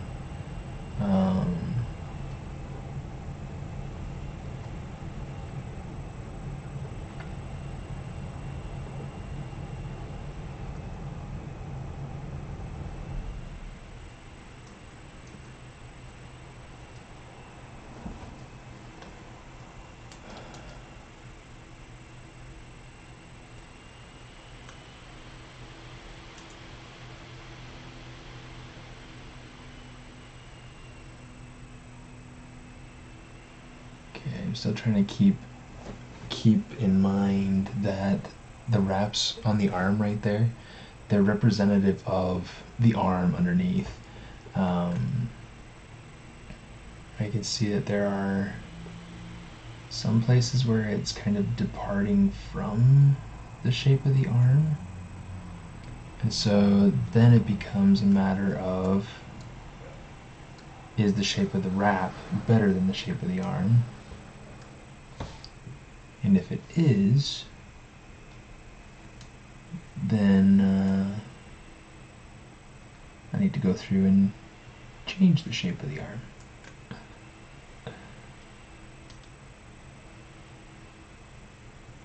Just whatever brings me closer to really realizing the idea that I have for this piece as a whole.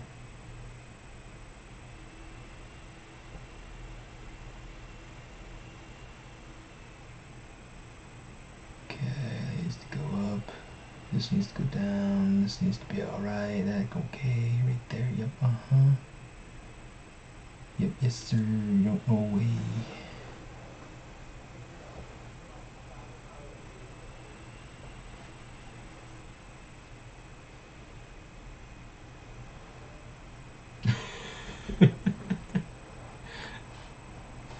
Good! There's so many features nobody talks about, then you come along and stream and I learn 10 different things. It's like everybody has their picnic basket of favorite features that they take out for lunch every day. It's like, I like some of the streamers that I like, that I watch and listen to, because as I listen to them, as I watch and hear their, I need to save. But as they stream and use their processes and their tricks and tools and give their tips, I learn a ton.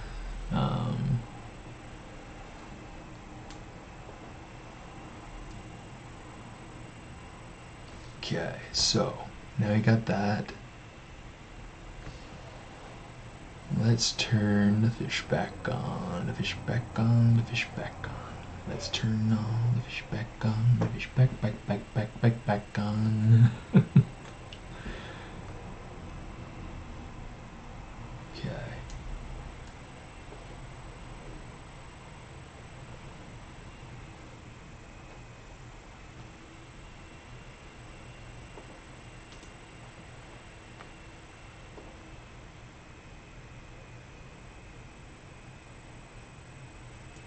Control D.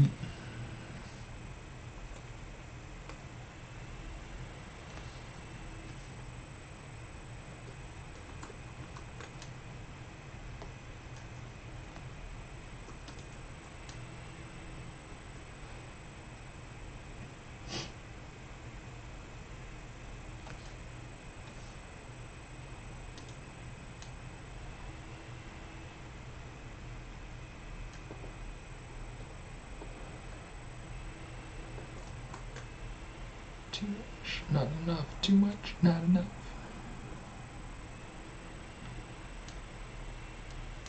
So what's fun is going through and trying to figure out how to conserve volume.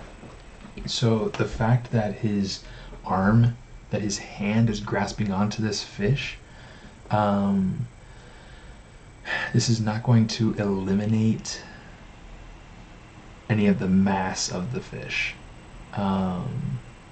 So what I need to be aware of and try to figure out how to sculpt it and how to design it is how to make it feel like the fish is still there. It's just that part of that fish, the mass of that fish, is being displaced by the man's hand. Okay.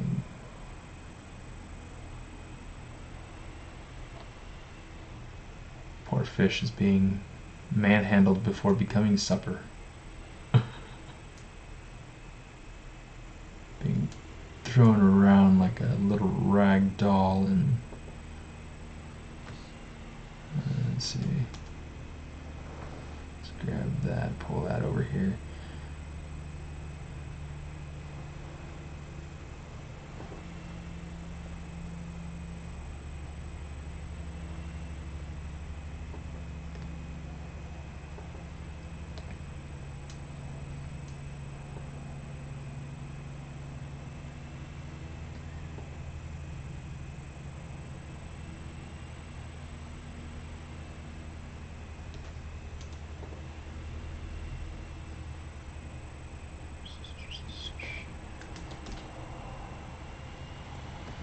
Okay, let's solo that out.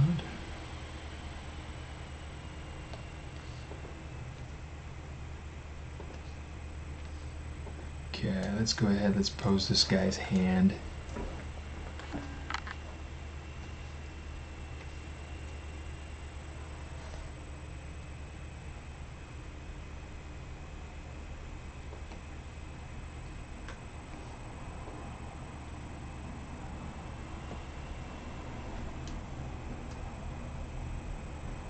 Okay, just to start, I'm probably going to keep these fingers together, just because it doesn't make sense to really spread them out.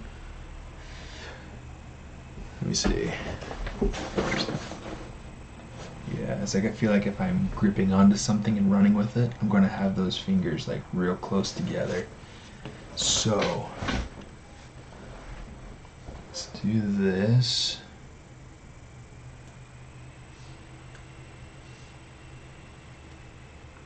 Felt like that got way too soft.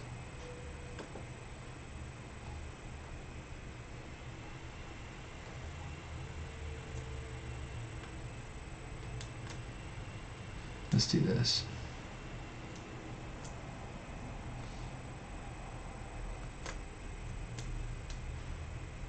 We'll just hide the thumb. There we go.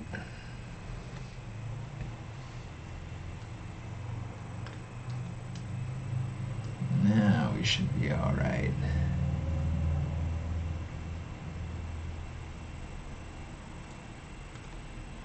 You know what? It's gonna move all the fingers in kind of an uncomfortable way. So maybe what we do, let's take this a little bit further down. What we'll do is we'll go ahead, we'll just kind of position them all together, and then I'll tweak them apart. Okay, so let's go ahead and solo that out.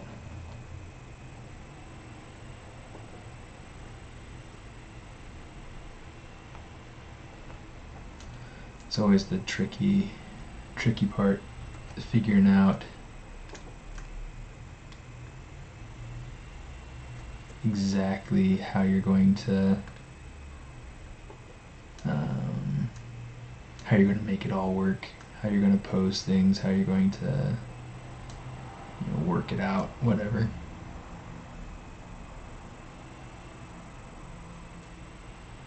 So right now I'm just control click and drag on there, and it'll go ahead and it'll mask according to the loop that you're dragging it out on.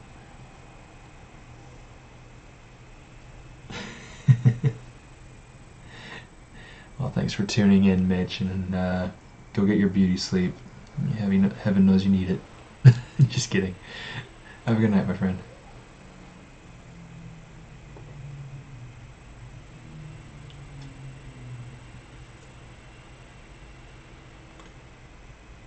Okay. So, let's come over here.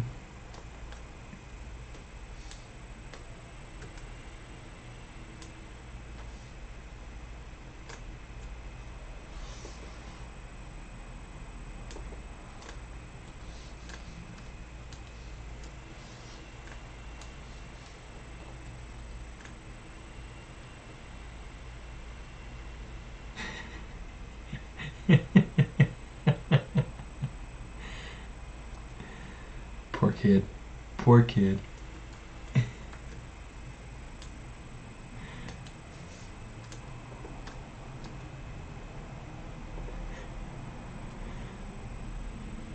Well, you know what the popular song in Rapunzel said? Mother knows best.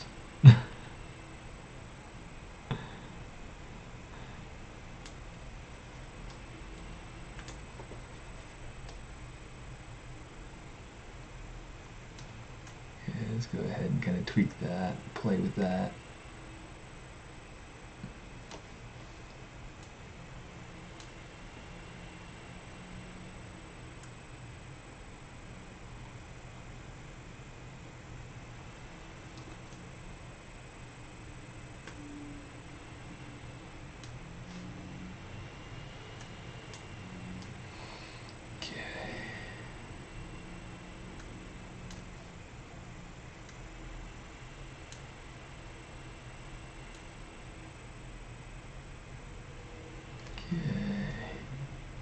Let's get this last digit on here.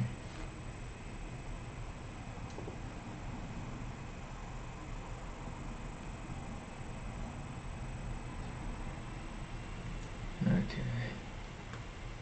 Let's kind of swing it over so that it's more up against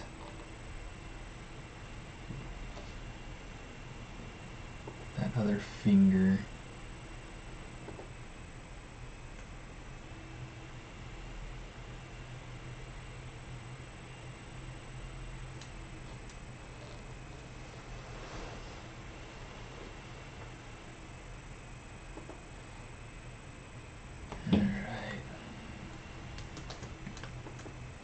So that's starting to work.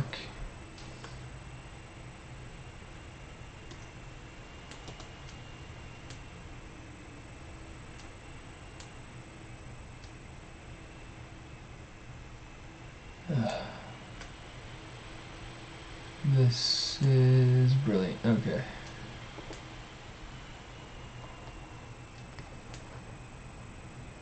Just gonna smooth that out. And this should eliminate the funny protruding bits that we have here inside of the hand. These vertices in here, they're not going to be seen, so it's not a huge deal if it's kind of coming out a little bit. These ones, however, were causing some major issues. Okay, these ones are going to be an issue.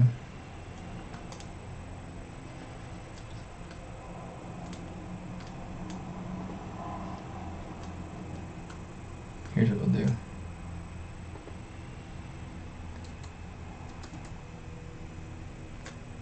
Get rid of that. Get rid of that.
we're just going to kind of beef up these knuckles a little bit because the hand is making an effort to hold on to something slippery and heavy while the character is running.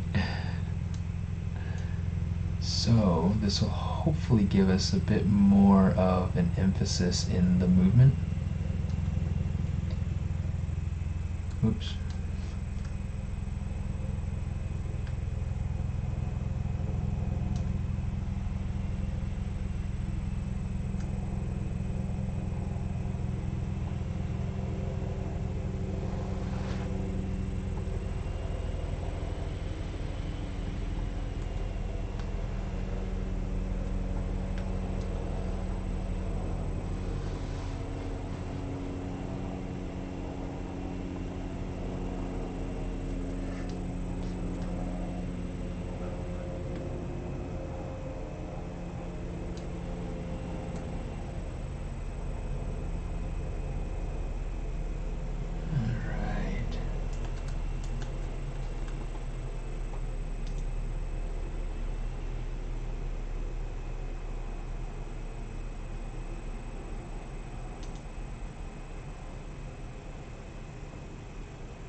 There we go. It's starting to look quite a bit more like it's holding on to something, like he's grasping something. Which is good, because he is.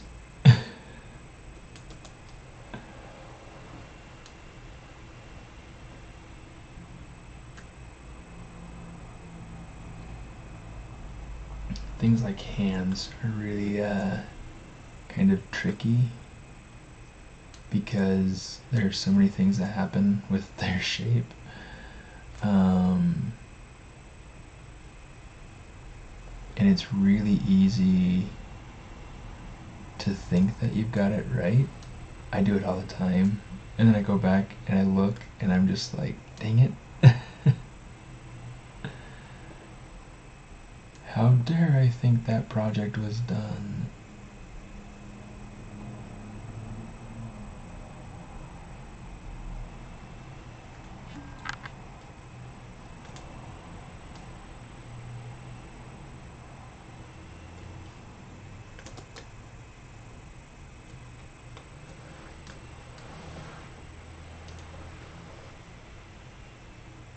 Okay, just kind of spread that out, spread that out.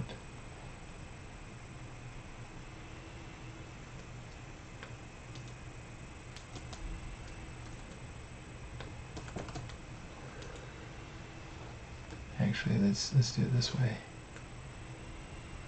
Kind of get it so that it's like if I look at the way that my hand kind of folds over, the fold from my ring finger kind of goes over my pinky just a little bit. So let's see if we can fake that, or begin to fake that.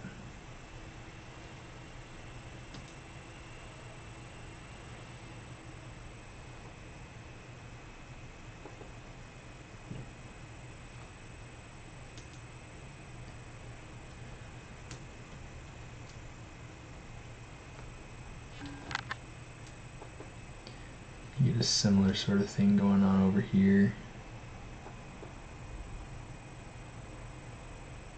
where I think it's the larger finger just kind of dominating a little bit.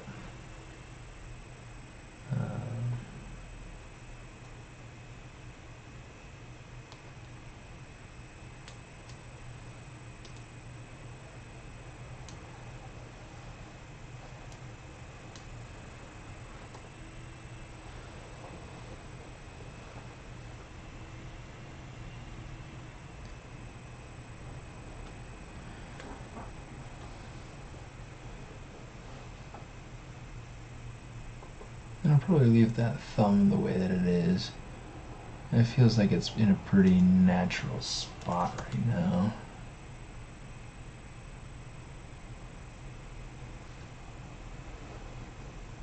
Let's do a little bit of this.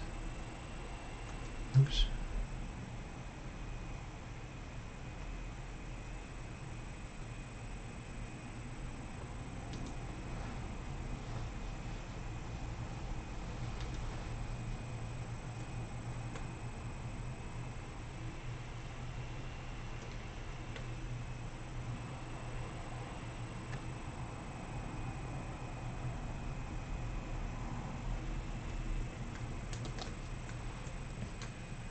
Okay.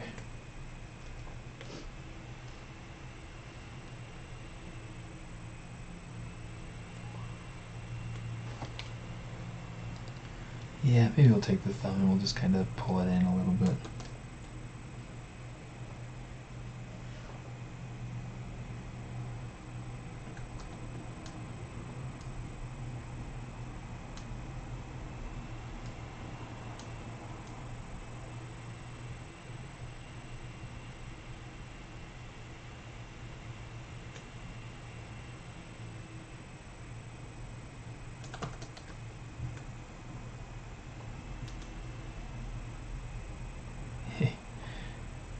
Hey, thanks for coming, Bella. Have a good night. Have a good night.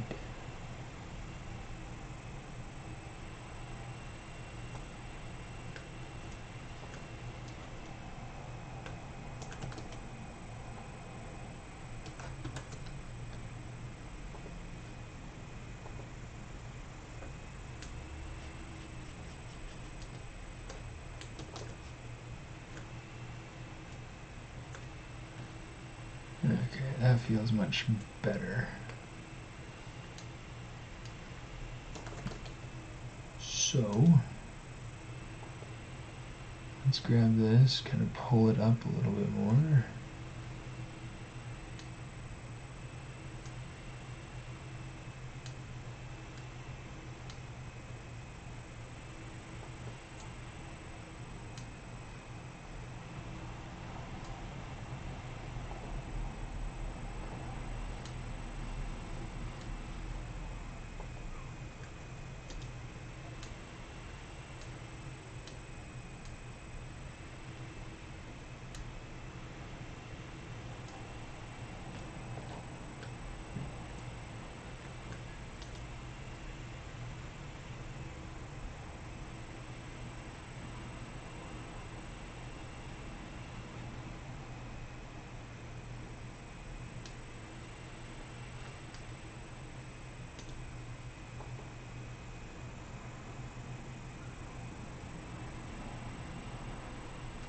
Okay.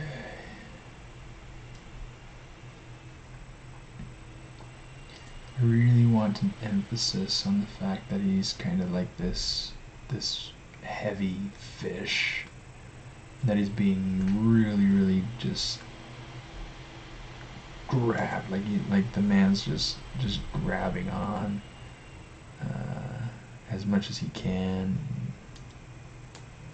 holding onto this slippery fish skin.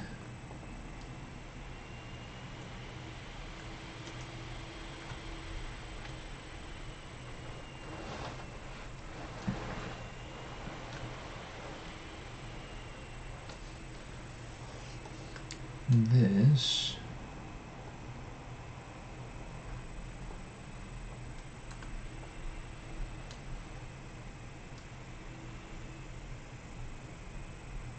needs to pull down.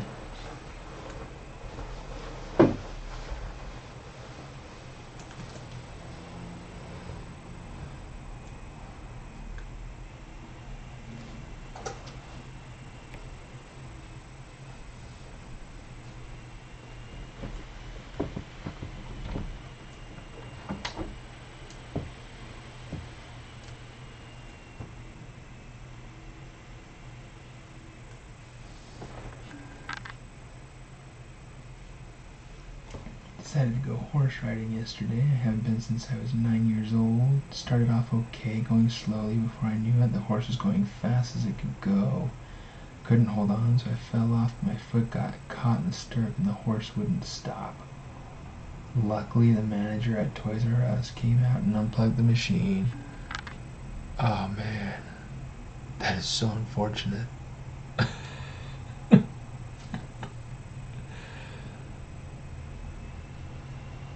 That was good. That was good.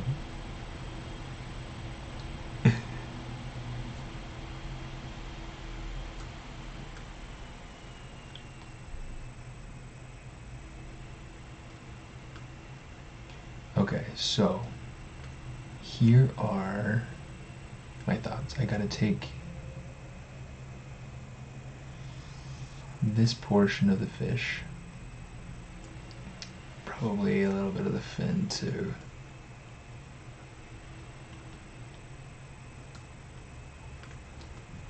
Okay, let's turn off solo.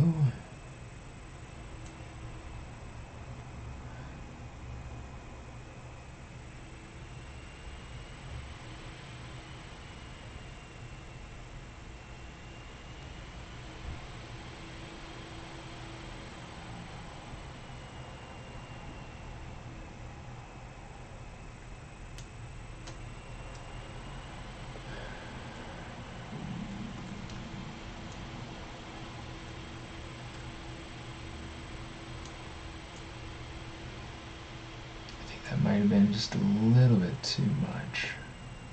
Let's see.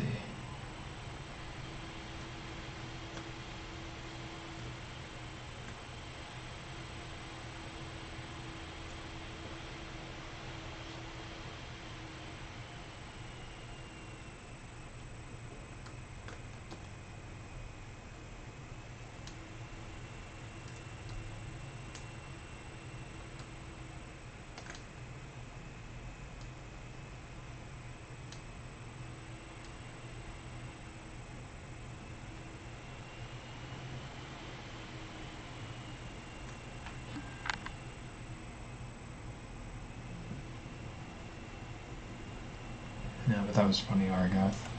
That was actually funny.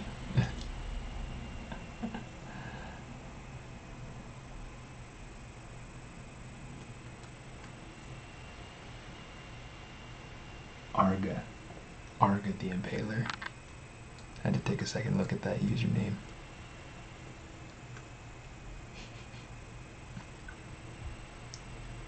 Okay, that eye has been seriously rendered not usable.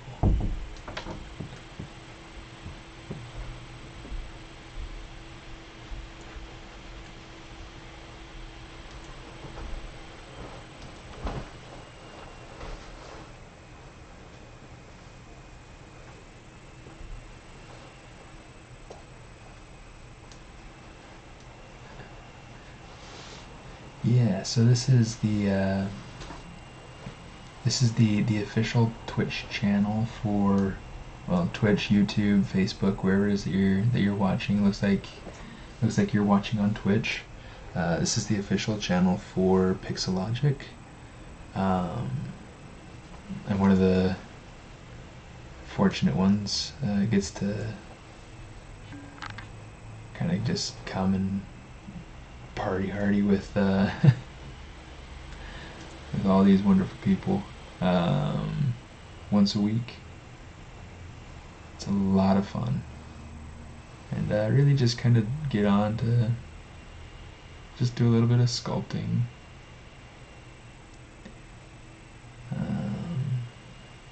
It's all about having fun. It's all about just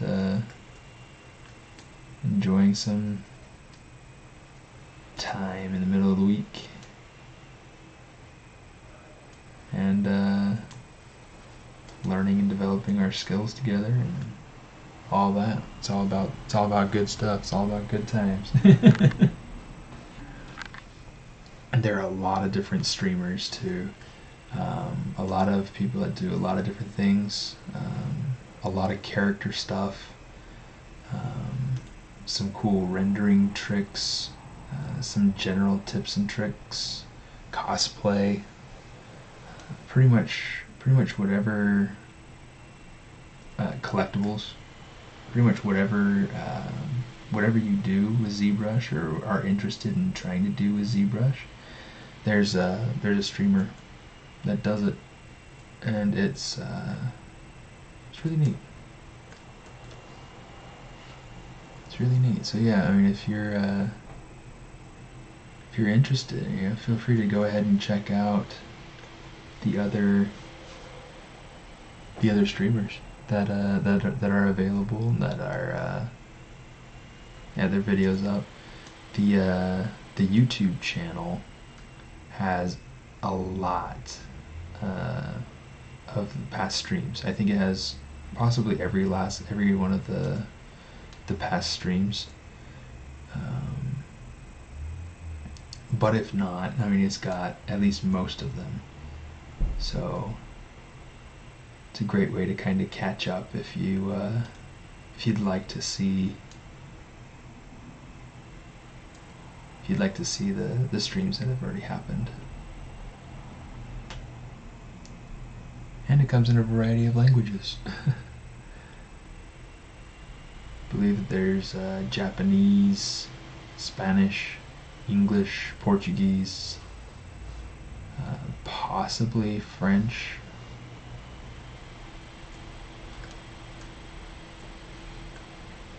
Lots of neat stuff. Okay.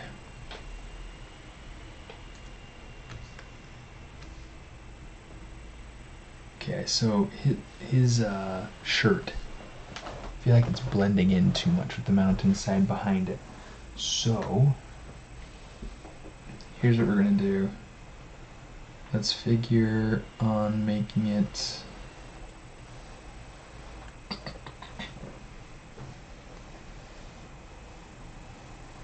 Cinema 4D, huh? It's a tricky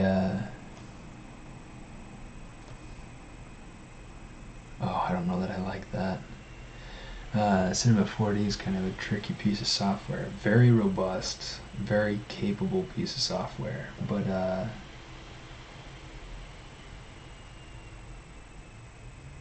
of a tricky one too. Yeah, green might work for now.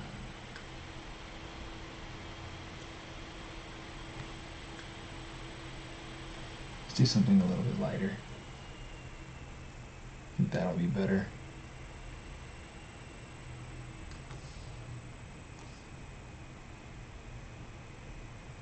Maybe we'll make the socks kind of a darker green. Then again, we run into the same problem of having too dark.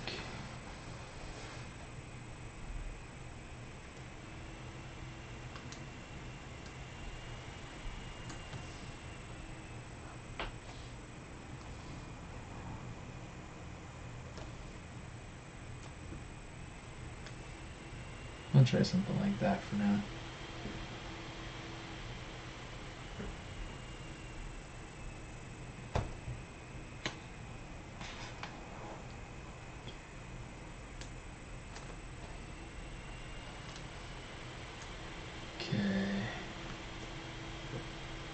Seems like there's something, yeah, I need to tweak that eye just a little bit.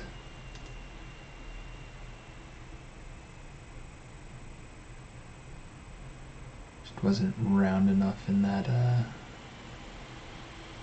eye slit.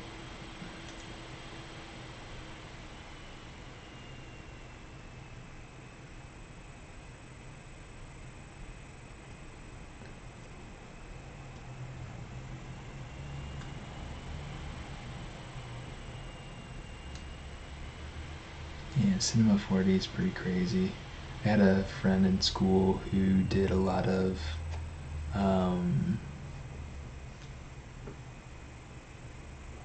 animations for the college sports teams and for the college news channel and sorts of stuff like that. And it's always very, very interesting to see what he was able to do with it. It wasn't what he wanted to go into. It wasn't where his passions lied. But he definitely had a lot that he knew how to do, and he was able to figure out. And he was able to, get a job that was able to put him through school.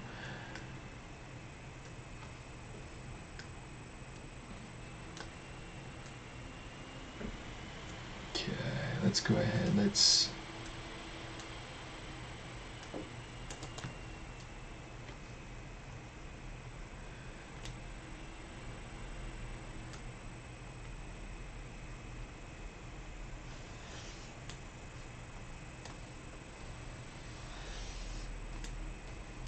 do this.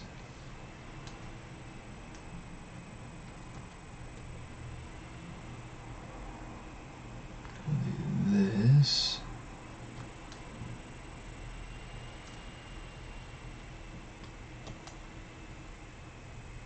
Oh boy. It's getting late. Okay. Transpose set.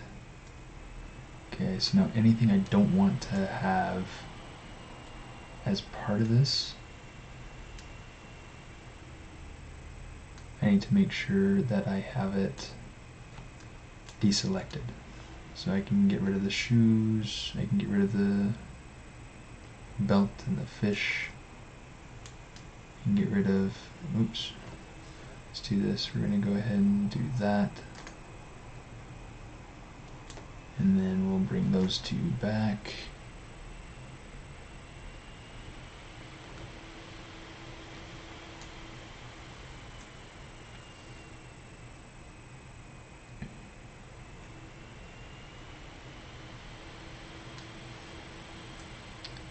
Let's bring this up.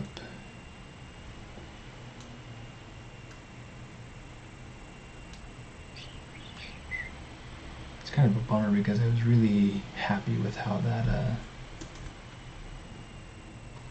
here's what I'll do. 16.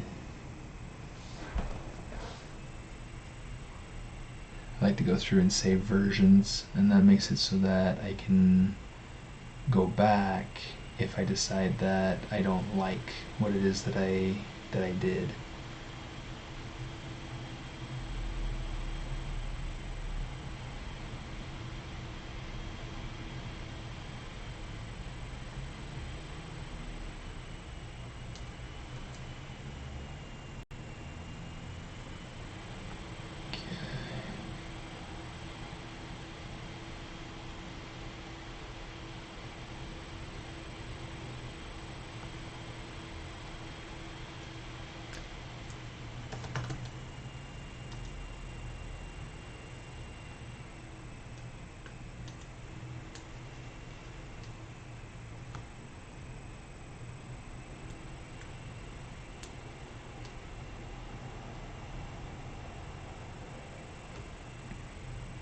Alright.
Yeah.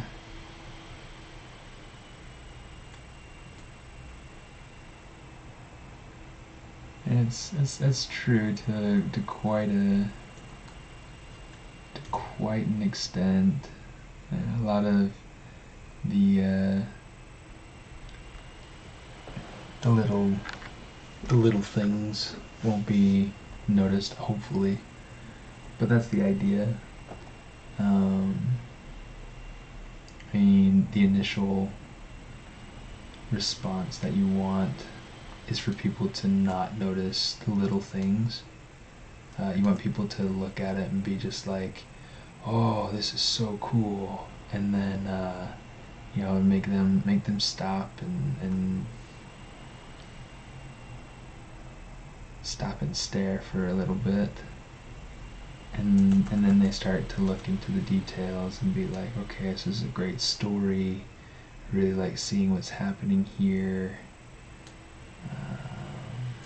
I like the way that they handle the composition and this and that and the other and stuff like that. And that's what I feel like kind of starts to. I need to turn off that mountain. That mountain is getting in the way. Let me see, where is the mountain?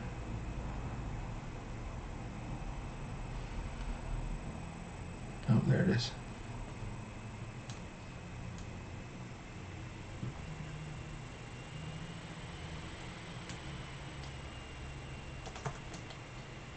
It's always tricky. It's always tricky.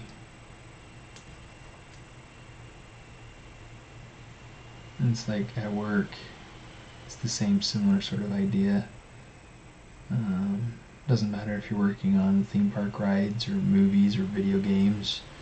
It's like you want to make sure that people don't notice. You want it to feel as natural as possible.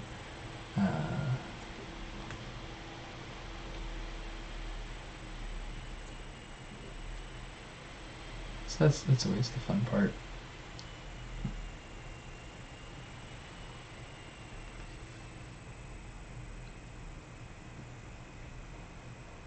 Turn off the grass, turn off the gumdrops.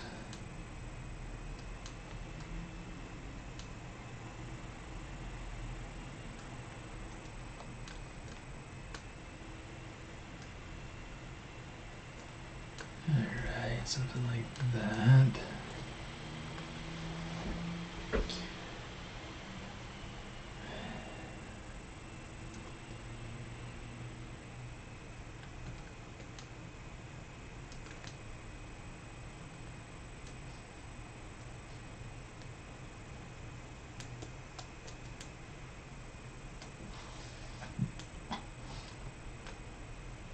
Okay. Now, should be able to take this.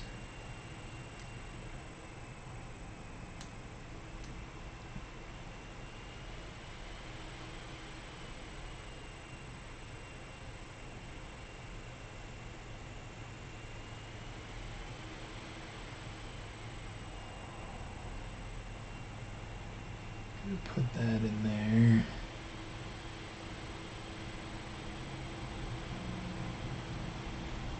That looks about right.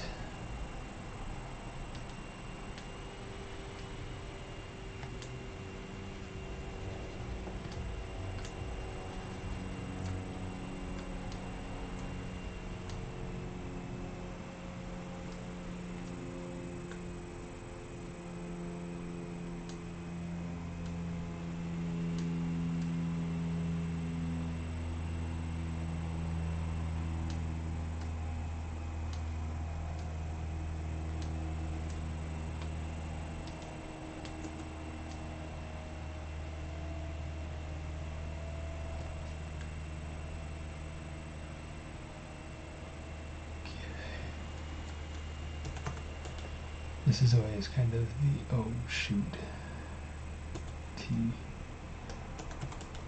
kind of the tricky part. Is trying to get the cloth here to kind of make sense.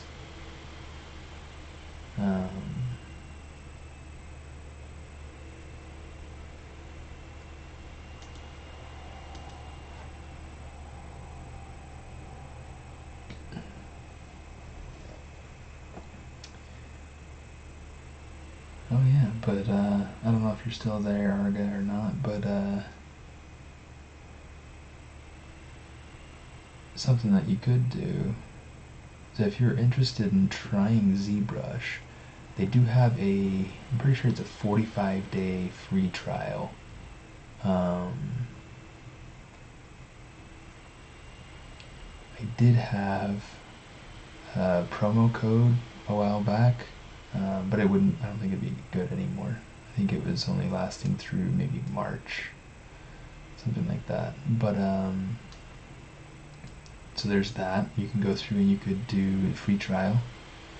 It's a great way to be able to test it out, really see if you like it and see what you like about it, try out different tools and tricks and figure out how to navigate, see what you can make out of it, how quickly you can make something out of it, those sorts of things. And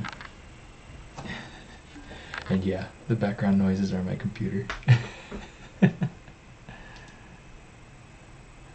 Yeah, I run a laptop, so it's a little bit noisy, but it's a pretty beefy laptop, so I feel justified. What's nice is that I can go through and I can take my laptop with me and work wherever I need to. So that becomes really, really nice.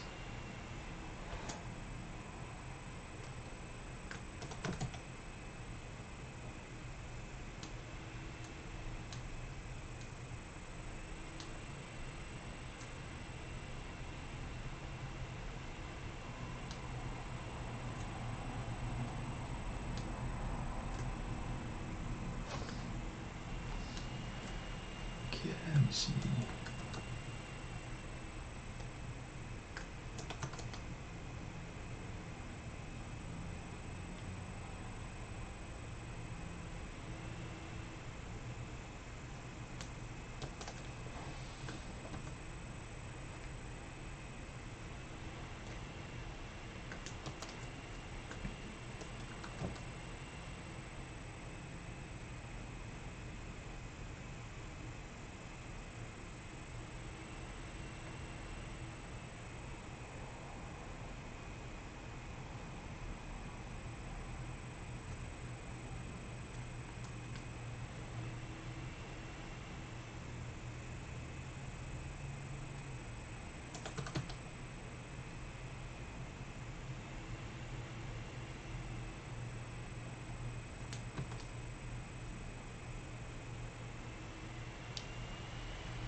That looks a little bit more natural.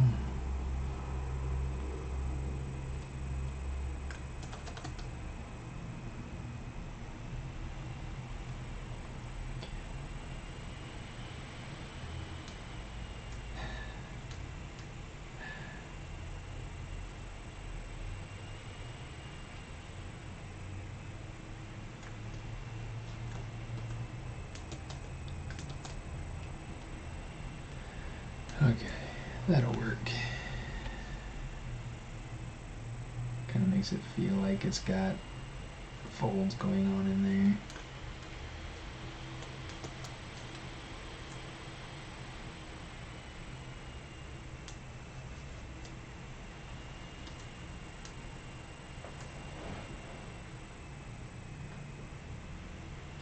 Alright.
let's give it a little bit of a bend.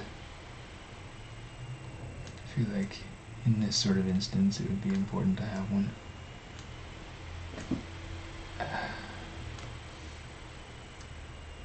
Alright, let's see.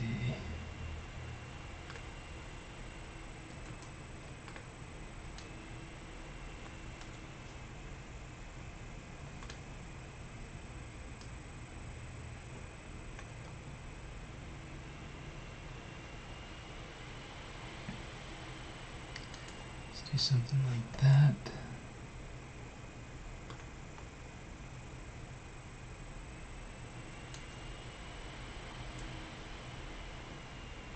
Something like that.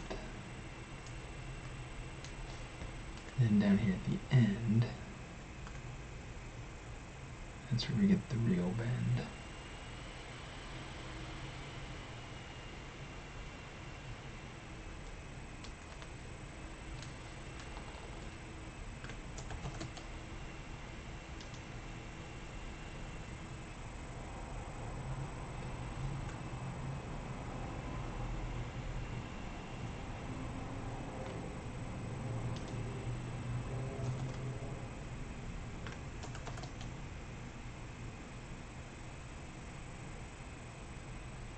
Give it a little bit of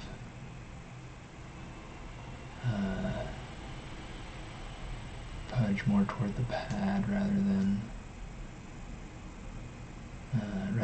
right at the crease.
Okay, let me see.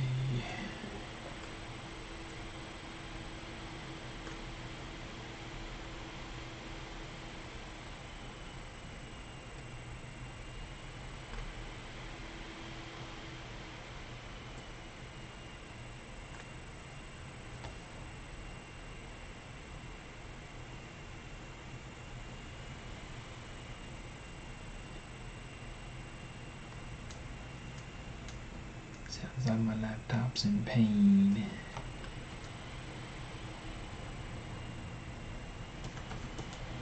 It's in pain and it hurts so good.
nice thing about just pulling it now is it'll give it a little bit of distortion, but it should hopefully only be enough distortion. Oops.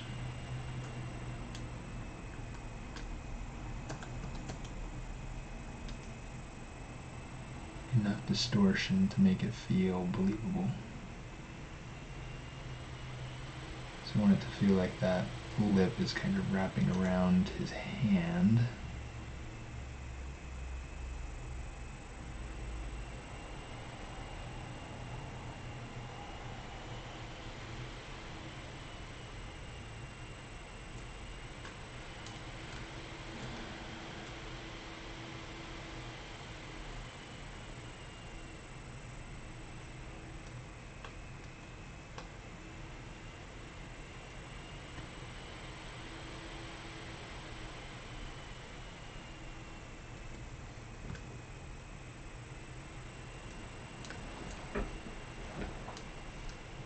Okay, there we go.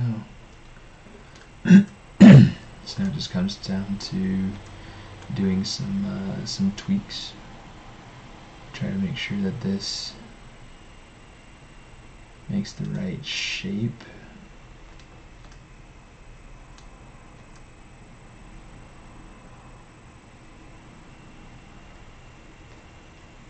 We're getting really close on this part.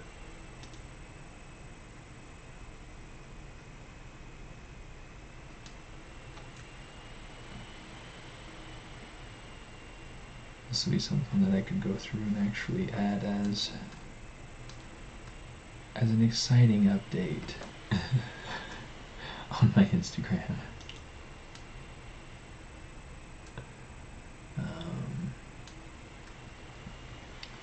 One of the tricky things about updating social media that I've been trying to be more, I guess, controlled about what I actually decide is worthy to put on my social media. And so I've been trying to I'd been thinking about only doing very finished sort of work, finished pieces, instead of things that are work in progress, or whatever it may be.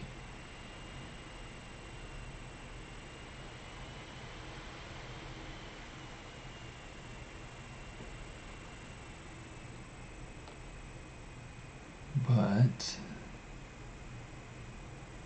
I feel like this is getting to a point where it's close enough.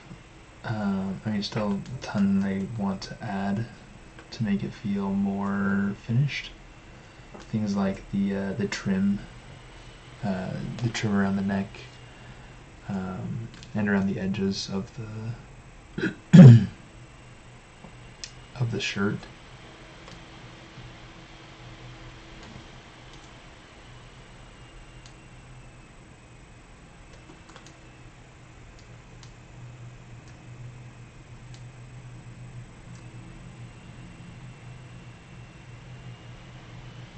But for the most part,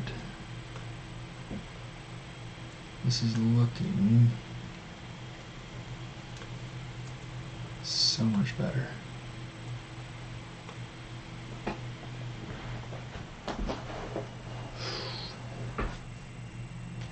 So much better. Okay.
Okay, start to tweak these shapes.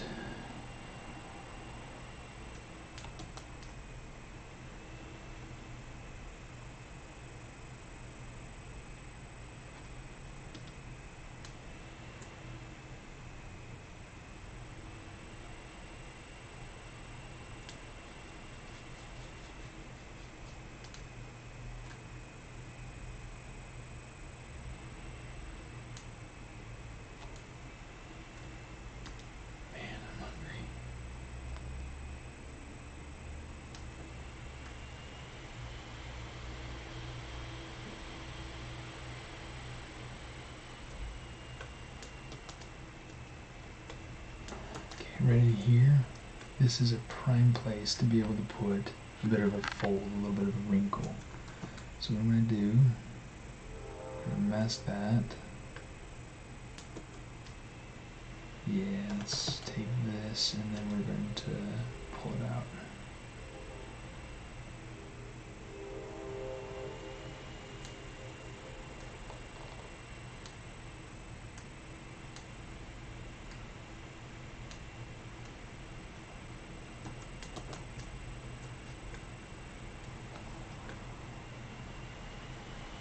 Okay, easy as that.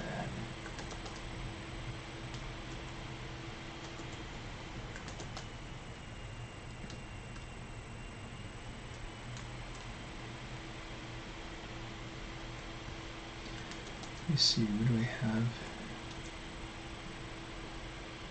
here?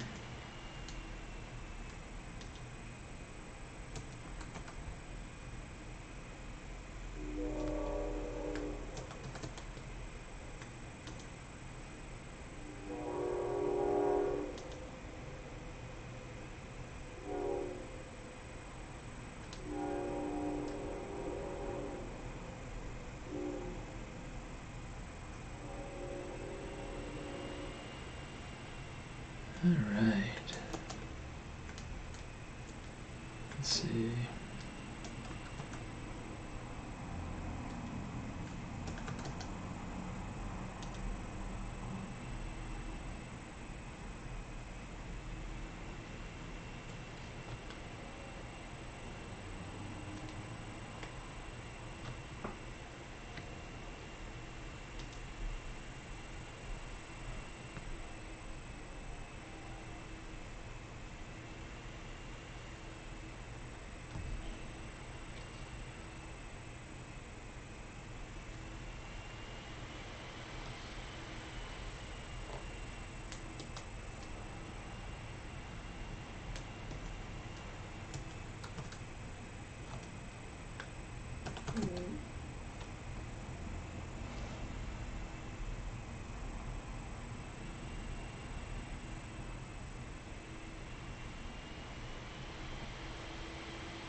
Okay.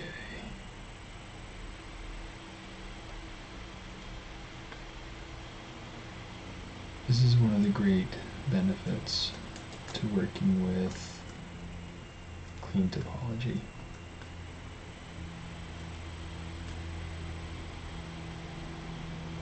Is being able to take and quickly add in these sorts of simple details.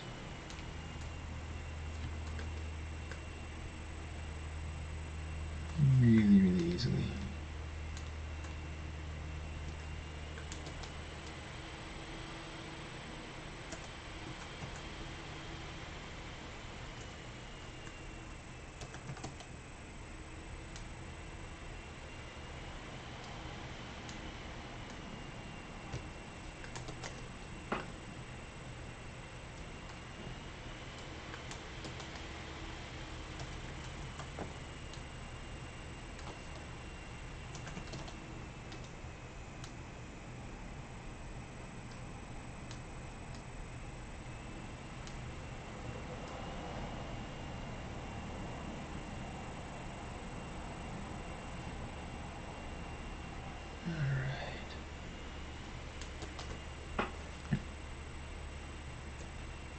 That's a bit too much. Let's back that down some. So instead, what we'll do, let's do this one. Pull that out some.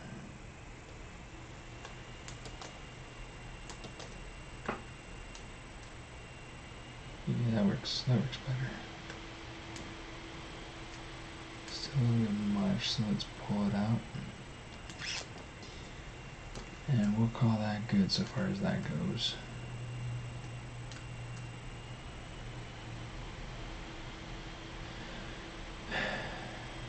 Let's give the fish a little bit of color. I'd say this fish needs to be bright red.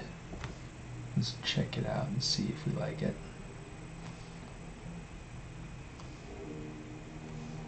Oops.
See.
Warm that up.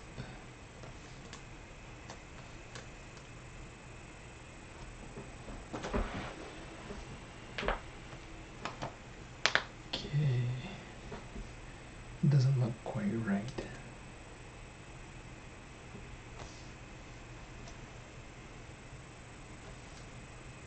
Here's what we're gonna do.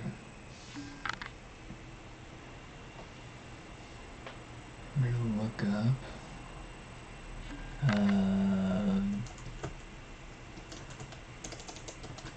goldfish eye.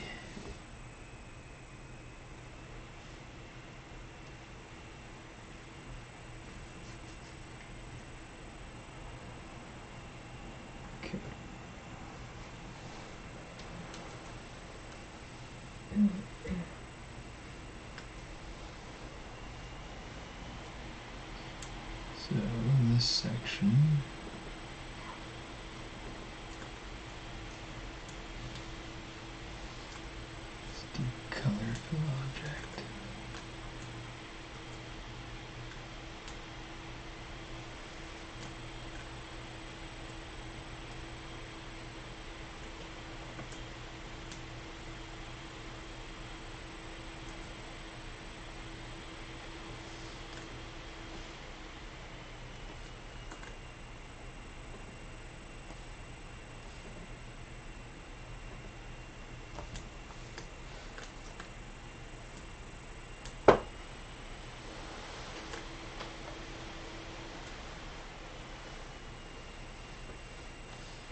Octavio, no.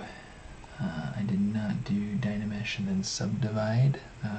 This is pure Subdivide mesh.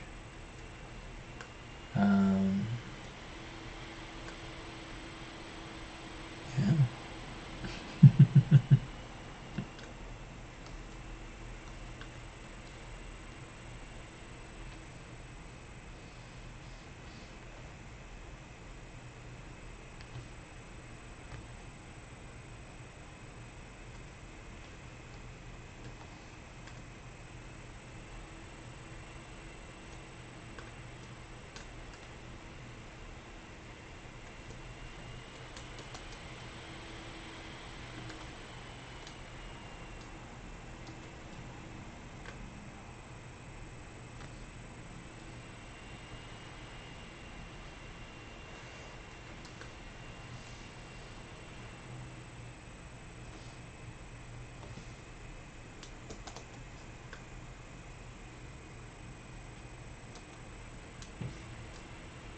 Yeah, so if I look at this is all thanks. This is all it all has topology, it's all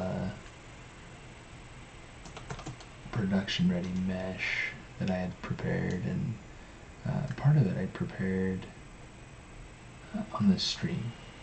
So if you're interested in seeing, I took this from a fish that I had made previously for another project. I kind of repurposed it for here.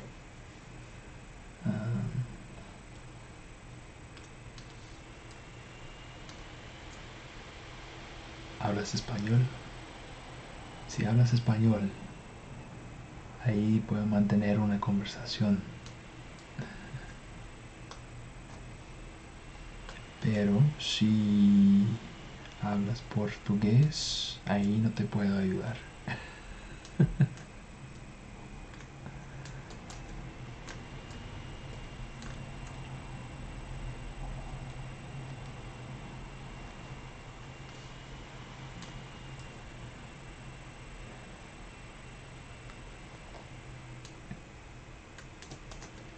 Yeah, so here's what the polyframe looks like on the character.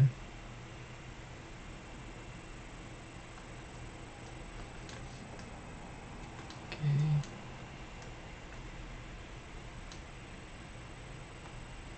El dragón.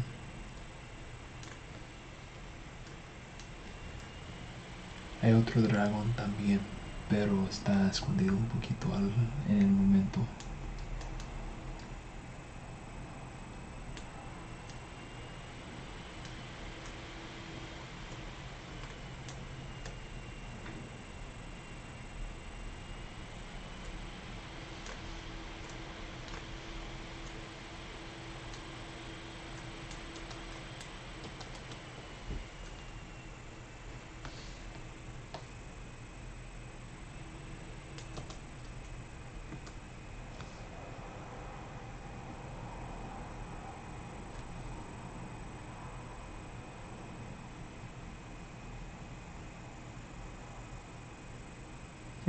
No hay de queso.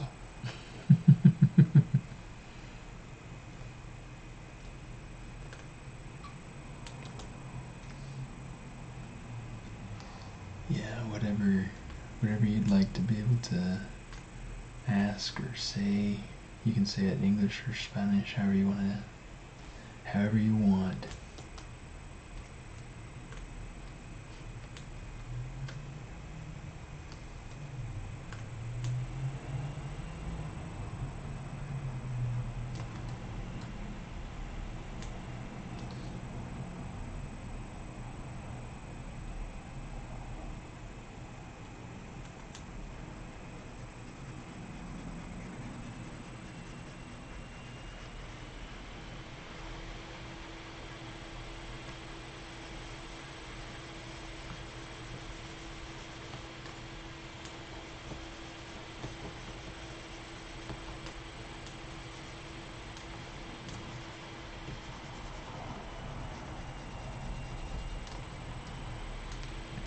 lo que tú quieras.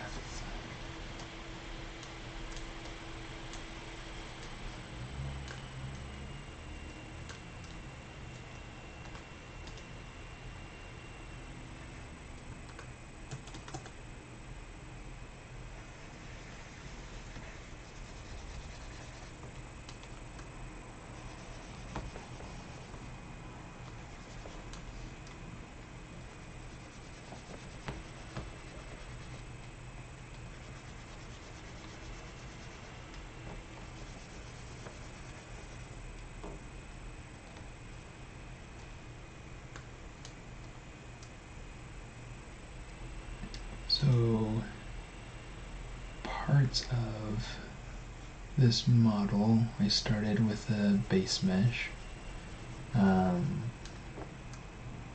Other parts I started with a sphere and sculpted it out, and then did topology over the top of it, like the dragons.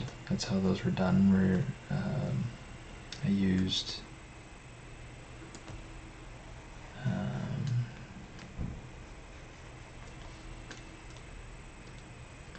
what is it called?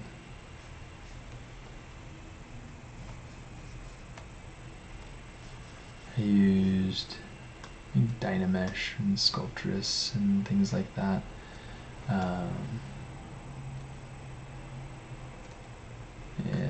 I don't like that.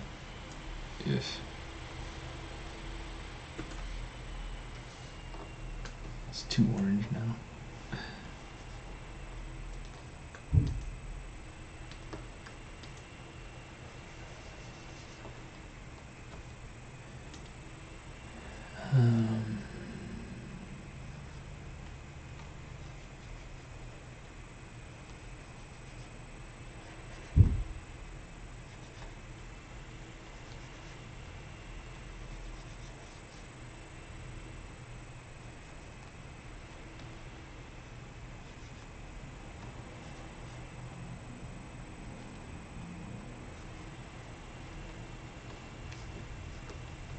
Then I was able to make the new topology over the top of it. So let me show you, I guess. Right here's kind of an example. I've got a very terrible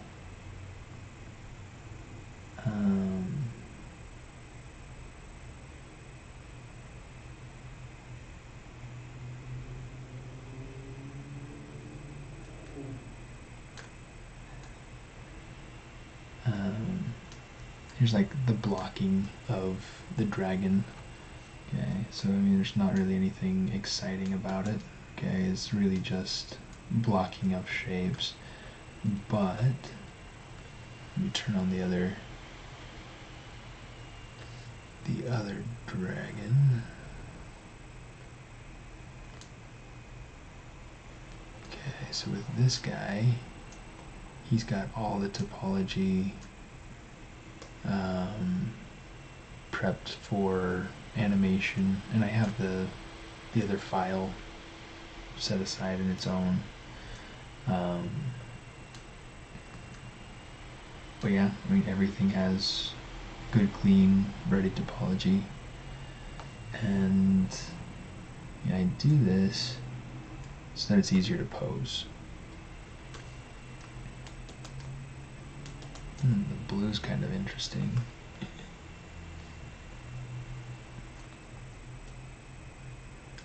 Here we go.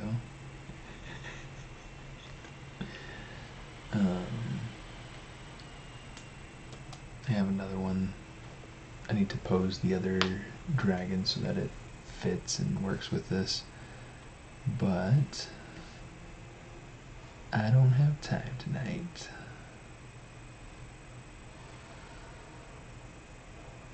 Wish I did.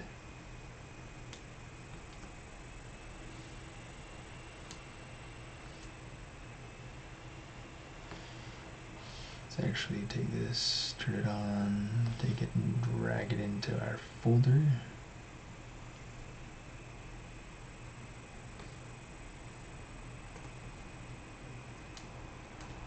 Alright.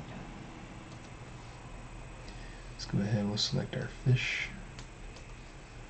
We can turn off In fact, we can get rid of some things. We can get rid of this. This is our character blocking. I'm just going to hit delete because it's not a big deal to keep that anymore. I can get rid of this, which was just like, trying to figure out if that's something that would work. It wasn't working, so I'm just going to hit delete. Okay. This is the blocking for the legs for the other dragon.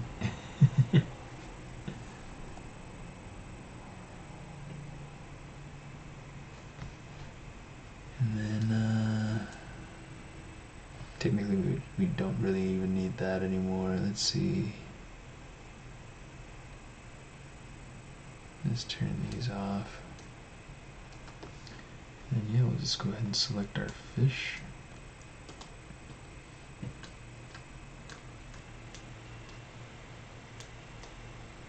And we'll call this, let's get this real quick. Because I do feel like getting a little bit of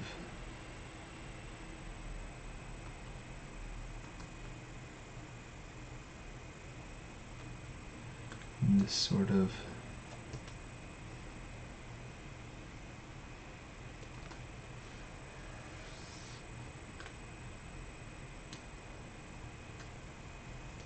oops.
Do.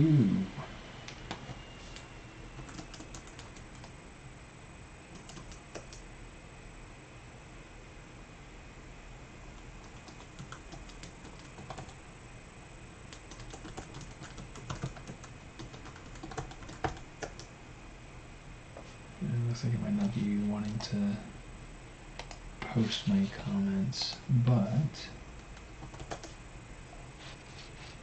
yes, I do have an art station. And this is it right here. I need to update this background picture, but there's that link for you. Essentially, if you look over there at the bottom, you have my Twitch channel, and that Twitch channel will have Smartest on it. Let me see. It's spelled like that. If you come here, you can get links to everything, all my sites. So it's kind of an easy way to get a hold of me. Just right up here, you can see like the list of icons right there. If you click on one of those, it'll take you to one of my sites, one of my pages. So yeah, pretty simple. And that includes things like Twitch or ArtStation or ZBrush Live. So yeah, pretty fun. But yeah, this is where we're going to leave this guy for today. Let's turn on our perspective.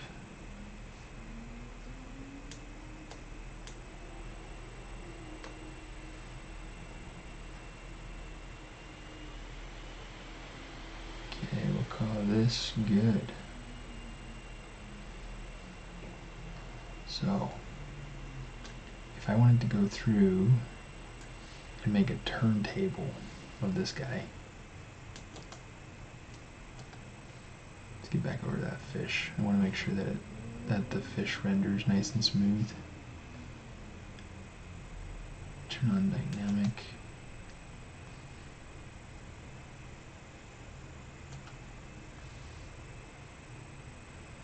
Let's make sure that all of these have highest subdivision levels turned on.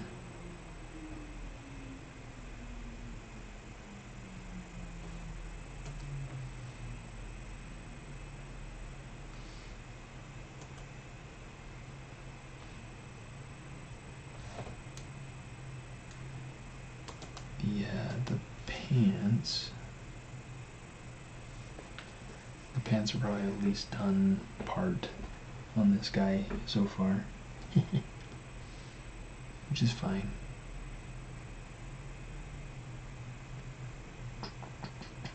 Arm wraps. Let's do that. Okay. Now to be able to make a turntable, you just go to movie, large dock.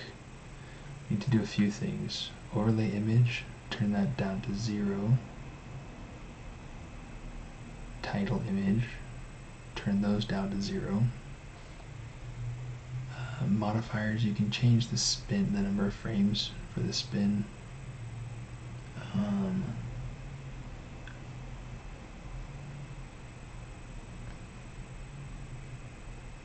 Turn that on.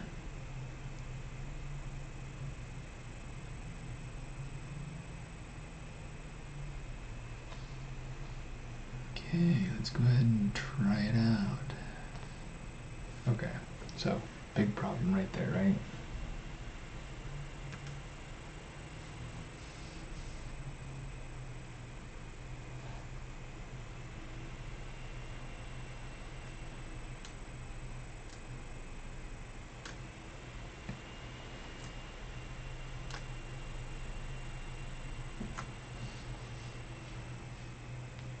Okay, so here's what we want to do. Let's hit the R just to be able to refresh that. That's all we need. Let's save it.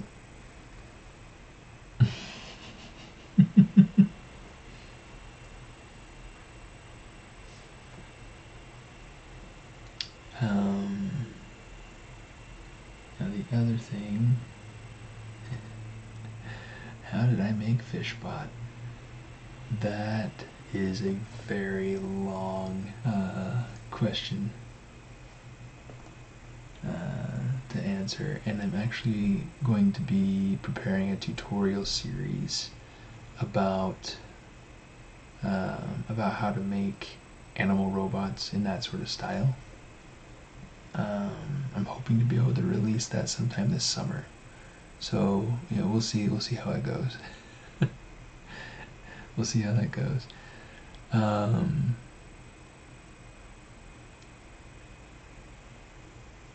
But yeah, it should be pretty cool.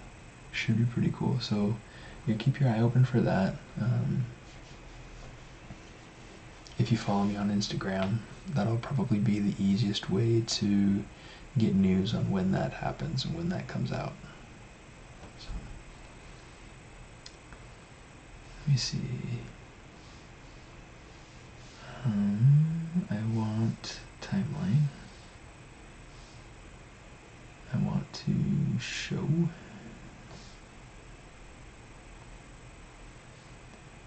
Okay, save.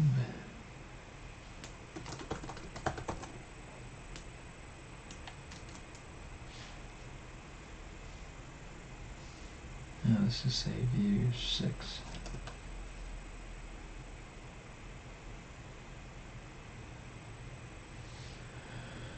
Okay.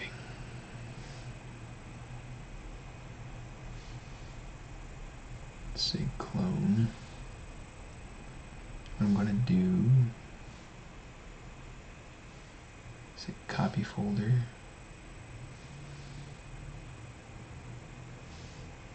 paste folder.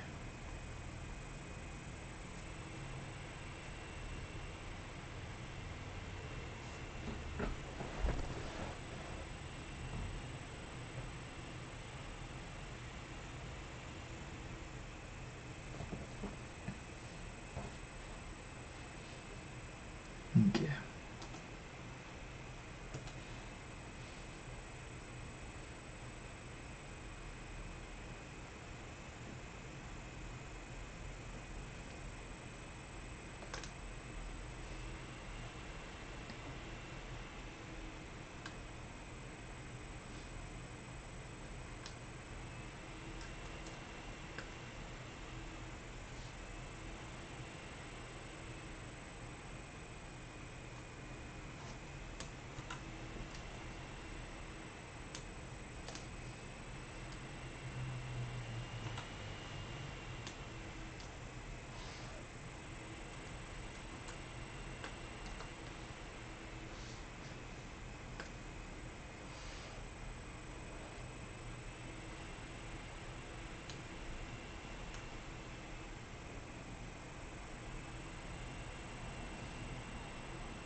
So what I'm trying to do now is I want to get this character as centered mass-wise over this area, over this center point. And the reason is that when I set my turntable to turn, I want it to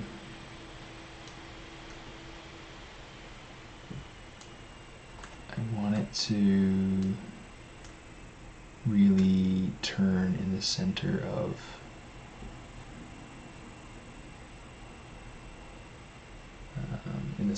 the screen. I want to be able to predict where that is going to happen. Okay, so I'm going to go ahead and let's set it something like right there.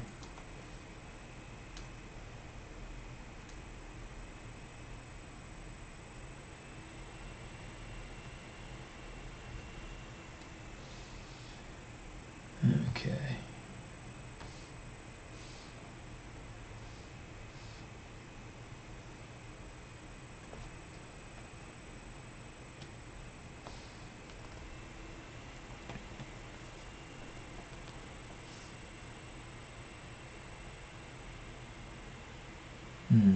I can already see stuff I need to fix.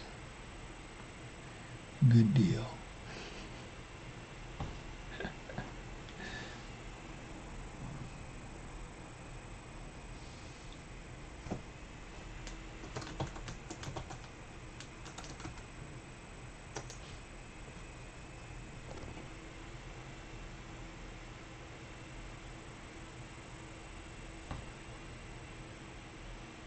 Alright.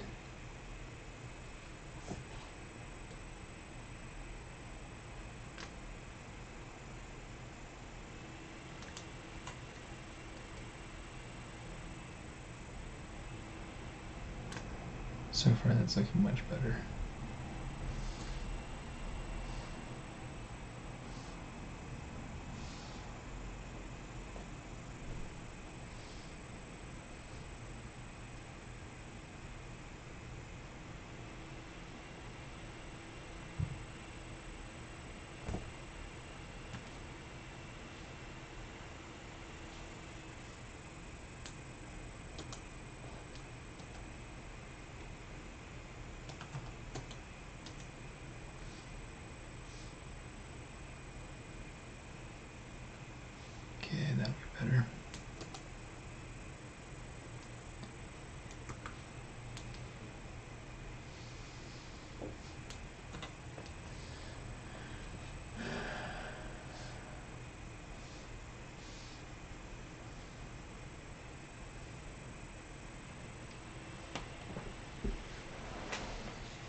his head goes off screen.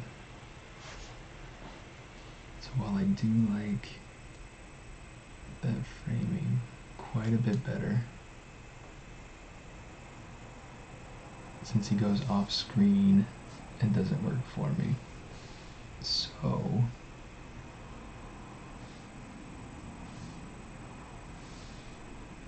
okay, let's try this again.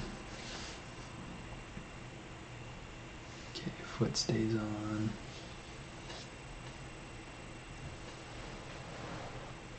And it looks like the head stays on too. Sweet.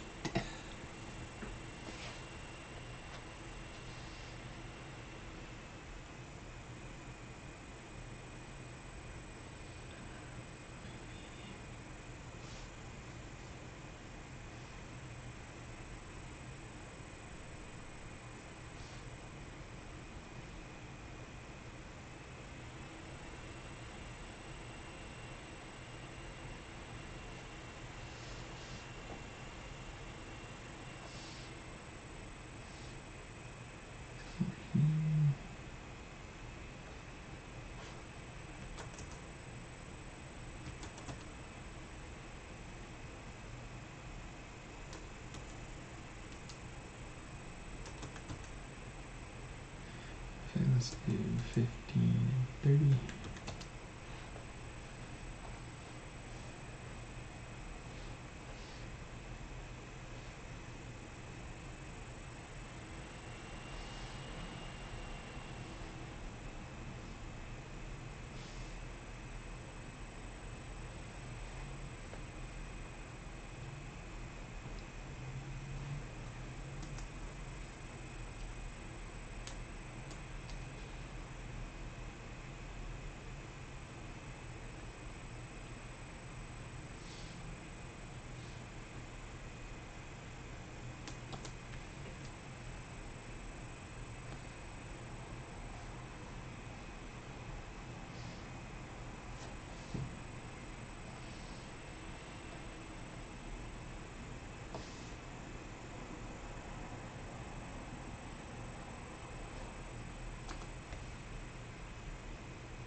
All right.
right.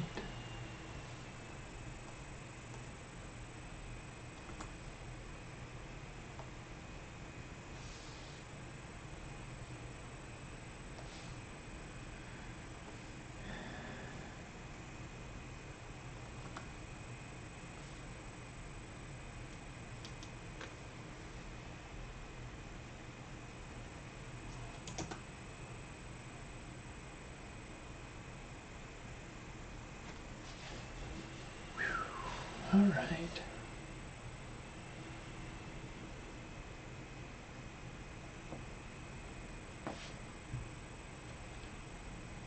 I'm way late.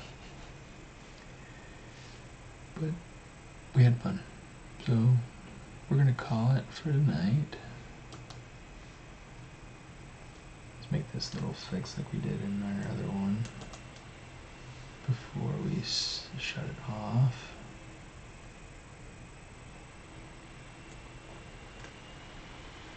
And yeah, we're gonna go.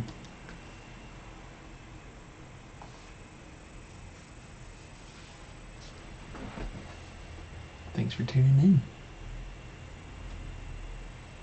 I'll see you around.